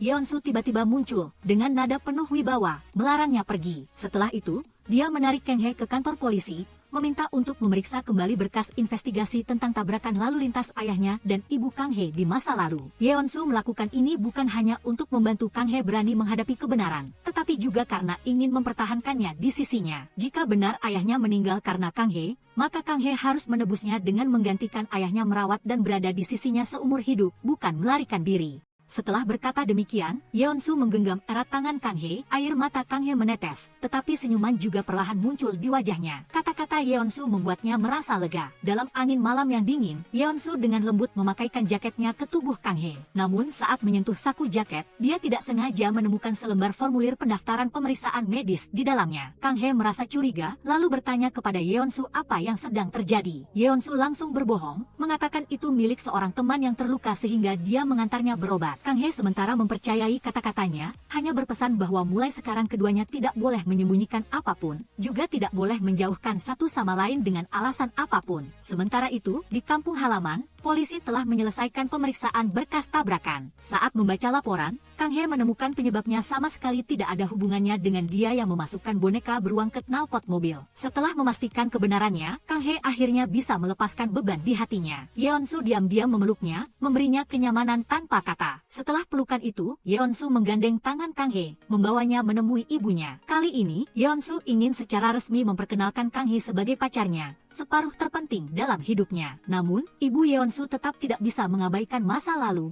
apalagi menerima Kang Hye. Bukan hanya karena ibu Kang Hye pernah berselingkuh dengan suaminya, tetapi hal yang paling tidak bisa dimaafkan oleh ibu Yeonsu adalah insiden yang melibatkan boneka beruang itu. Ternyata, mobil yang knalpotnya disumpah boneka beruang saat itu bukanlah milik ayah Yeonsu, melainkan milik ibunya. Ibu Yeonsu percaya bahwa perbuatan Kang Hye sewaktu kecil adalah tindakan balas dendam, hanya karena dia pernah menjelek-jelekkan ibu Kang Hye. Mendengar itu, Kang Hye langsung berlutut di depan ibu Yeonsu tanpa henti meminta maaf dan memohon pengampunan. Tetapi meskipun ibu Yeonsu menentang, Yeonsu tetap bersikeras menarik Kang Hye berdiri. Dari dulu hingga sekarang, Kang Hye selalu menjadi orang terpenting dalam hidupnya. Masa lalu tidak akan pernah bisa mengubah hal itu. Perlindungan tanpa syarat dari Yeonsu membuat Kang Hye perlahan stabil secara emosional. Dalam badai salju, Kang Hye seolah melihat versi masa kecilnya. Keduanya dengan lembut saling memeluk, menenangkan bahwa semua hal buruk telah berlalu. Malam itu, Kang Hye kembali ke penginapan California. Dia menemui ayahnya, memohon agar ayahnya mengadopsi Sungyeon, adik laki-laki yang selalu dia anggap seperti darah daging. Dia berharap adiknya bisa memiliki rumah yang sesungguhnya. Ayah Kang Hye setuju, tetap bersikap seolah tidak terjadi apa-apa. Namun, Kang Hye menemukan sekantong besar obat dari rumah sakit di kamar ayahnya. Kecurigaan muncul di hati, Kang Hye segera bertanya kepada ayahnya, tetapi ayahnya hanya dengan acuh tak acuh mencari alasan. Kang Hye berbalik bertanya kepada Yeonsu, tetapi dia juga berbohong bahwa tidak ada yang serius. Kembali ke kamar, Kang Hye mencari nama obat di internet lalu menemukan bahwa itu adalah obat anti kanker. Merasa ada yang tidak beres. Keesokan paginya, Kang Hye diam-diam membuntuti ayah dan Yeonsu, menemukan keduanya pergi ke panti jompo. Di depannya adalah pemandangan ayahnya sedang mengisi formulir pendaftaran rawat inap. Kang Hye langsung menghampiri, mempertanyakan semua yang terjadi. Tak ada pilihan lain, ayah Kang Hye terpaksa mengatakan kebenarannya. Kang Hye terdiam, hatinya sakit, menyalahkan Yeonsu karena telah menyembunyikan hal ini darinya. Namun Yeonsu tidak peduli dengan tuduhan itu, tetap tenang duduk di mobil Kang Hye. Dalam situasi ini, lebih dari segalanya, Yeonsu semakin ingin berada di sisi Kang Hye. Mengetahui ayahnya menderita kanker, Kang Hye kembali ke Seoul ditemani Yeonsu. Kang Hye berusaha terlihat kuat, masih menggigit makanan seperti biasa, tetapi air mata tanpa sadar menetes. Di depannya adalah makanan yang dikirim ayahnya, setiap rasa membawa serta perhatian diam-diam ayahnya. Yeonsu membiarkan Kang Hye menangis, hanya ketika dia menangis hingga lelah, barulah dia dengan lembut menyentuh bahunya, menenangkan dengan lembut. Selama bertahun-tahun, di mata Kang Hye, ayahnya hanyalah orang yang suka pamer, menyusahkan, bahkan agak bodoh. Namun sekarang, Ketika ayahnya sakit parah, Kang He baru tersentak menyadari, orang yang pernah ia anggap bodoh itu, sebenarnya adalah orang yang paling ia cintai di dunia. Yeon-su sambil menghibur Kang He, dia sendiri tidak bisa menahan air matanya. Dia berjanji padanya, apapun yang terjadi, dia akan selalu berada di sisinya. Larut malam, Yeon-su dengan sabar menunggu sampai Kang He tertidur pulas. Namun, Kang He terbangun di tengah malam, dengan lembut melingkarkan tangan memeluknya dari belakang. Nada suaranya berkurang kesedihan, dan membawa sedikit ketenangan, Kang He mulai bercerita tentang ayahnya. Sekarang, Kang He mulai menyesali hari-hari yang pernah ia habiskan menjauh dan membenci ayahnya. Yeon-su hanya tersenyum tipis, mengatakan padanya, jika terus ragu dan takut, orang akan melewatkan banyak hal penting. Jika tidak ingin menyesal, bangunlah, temui orang yang ingin ditemui. Nasihat itu membuat Kang He tersadar, dia segera kembali ke penginapan California. Hari ini, ayahnya telah menepati janji, secara resmi mengadopsi Sang Eon, memberinya rumah yang sesungguhnya. Di depan kamar ayahnya, Kang He berusaha tersenyum, ingin menyembunyikan kecemasannya. Tetapi ayahnya sudah melihat semuanya, tetap dengan sikap nakal seperti biasa, mencoba mengucapkan beberapa kata untuk menggoda putrinya. Meskipun di luar Kang He tetap berusaha terlihat kuat, tetapi matanya perlahan memerah. Kang He tidak lagi menentang hubungan ayahnya dan Direktur Huang. Saat ini, hal terpenting baginya adalah keinginan ayahnya. Direktur Huang menemui Kang He, menyemangati agar dia tetap kuat, percaya bahwa ayahnya pasti bisa mengatasi penyakitnya. Kang He tersenyum, setuju membiarkan Direktur Huang menjadi teman seperjuangan ayahnya di rumah sakit. Dengan dukungan dari Yeon-su, perhatian ayahnya, serta bantuan dari Direktur Huang, suasana hati Kang He perlahan menjadi lebih baik. Malam hari, Kang He dengan teliti mengeringkan rambut Yeon-su, sementara Yeon-su diam-diam menatapnya dengan tatapan lembut. Momen-momen seperti ini, Yeon-su berharap bisa ia lalui setiap hari dalam hidupnya. Kang He menyebutkan tentang ayahnya, menyatakan bahwa dia tidak ingin mengirim ayahnya ke panti jompo, apalagi menerima penginapan California tanpa ayahnya. Kang He dan Yeon-su bersama-sama merencanakan untuk membujuk ayahnya agar tetap tinggal. Selama waktu itu, Kang He mengetahui bahwa Nanhu sedang berkencan dengan Sung Eon,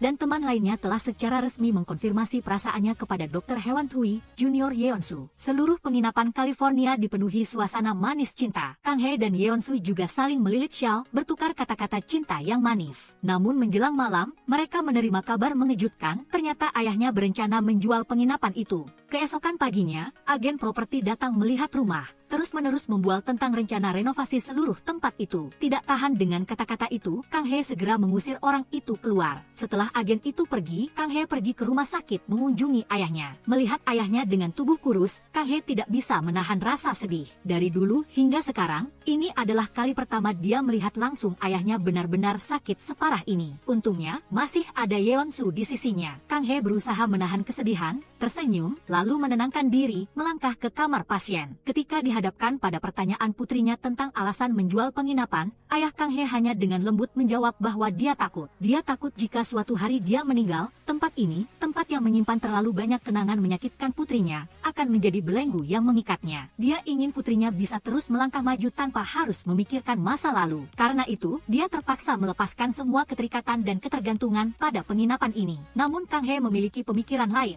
Dia mengusulkan agar ayahnya membiarkan dia mengambil alih penginapan. Dia akan merenovasinya sendiri, mengubah tempat ini menjadi panti jompo, tempat ayahnya bisa tenang beristirahat dan dirawat. Demi putrinya, ayahnya menyetujui rencana itu. Sejak saat itu, Kang He mencurahkan seluruh tenaganya untuk mendesain dan merenovasi penginapan. Setiap kali Kang He begadang bekerja hingga kelelahan dan tertidur, Yeon-su selalu diam-diam berada di sampingnya, merawatnya secara diam-diam. Selama persiapan untuk panti jompo, proyek penginapan pedesaan yang ditangani Kang He juga hampir selesai. Tepat pada hari itu, Kang He dan Seok-kyung juga secara resmi mengakhiri hubungan pura-pura berpacaran mereka. Faktanya, Kang He sudah lama menyadari, dari awal hingga akhir, di hati Seok-kyung hanya ada Esther. Beberapa hari yang lalu, saat masih di Seoul, Seok-kyung terus memperkenalkan pasangan untuk Esther, berharap ada pria yang dapat diandalkan yang dapat membesarkan bayi di perutnya bersamanya. Tetapi setelah beberapa kali pertemuan perjodohan, tidak ada yang membuat Esther merasa puas. Seok-kyung masih berniat untuk terus mencari orang yang cocok, tetapi Esther memutuskan untuk menyerah pada urusan perjodohan. Berkat dorongan dari Seok-kyung, sekarang Esther dipenuhi tekad,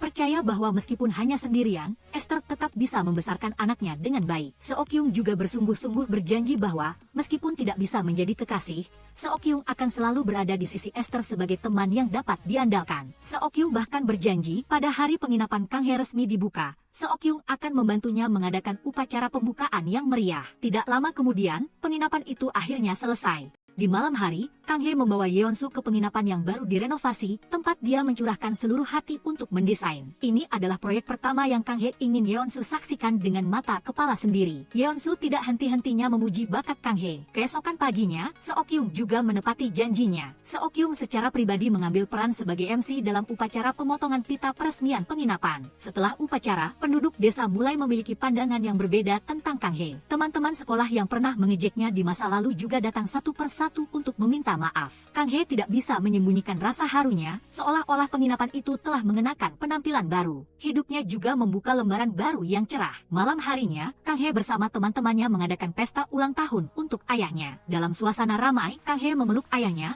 hanya berharap ayahnya selalu bahagia seperti hari ini. Di luar salju mulai turun, Kang Hye meniru kebiasaan Yeonsu di masa lalu, mendongak memakan setiap kepingan salju yang jatuh. Konon, jika memakan cukup kepingan salju pertama musim ini, kita akan bersama cinta pertama selamanya. Mereka berbaring di atas salju, di tempat gambar rumah yang pernah Kang Hye janjikan akan dibangunnya sendiri. Bersama-sama mengungkapkan isi hati yang tulus. Mereka berjanji akan menghabiskan sisa hidup bersama, mengubah tempat yang tadinya hanya persinggahan sementara menjadi rumah abadi bagi mereka berdua.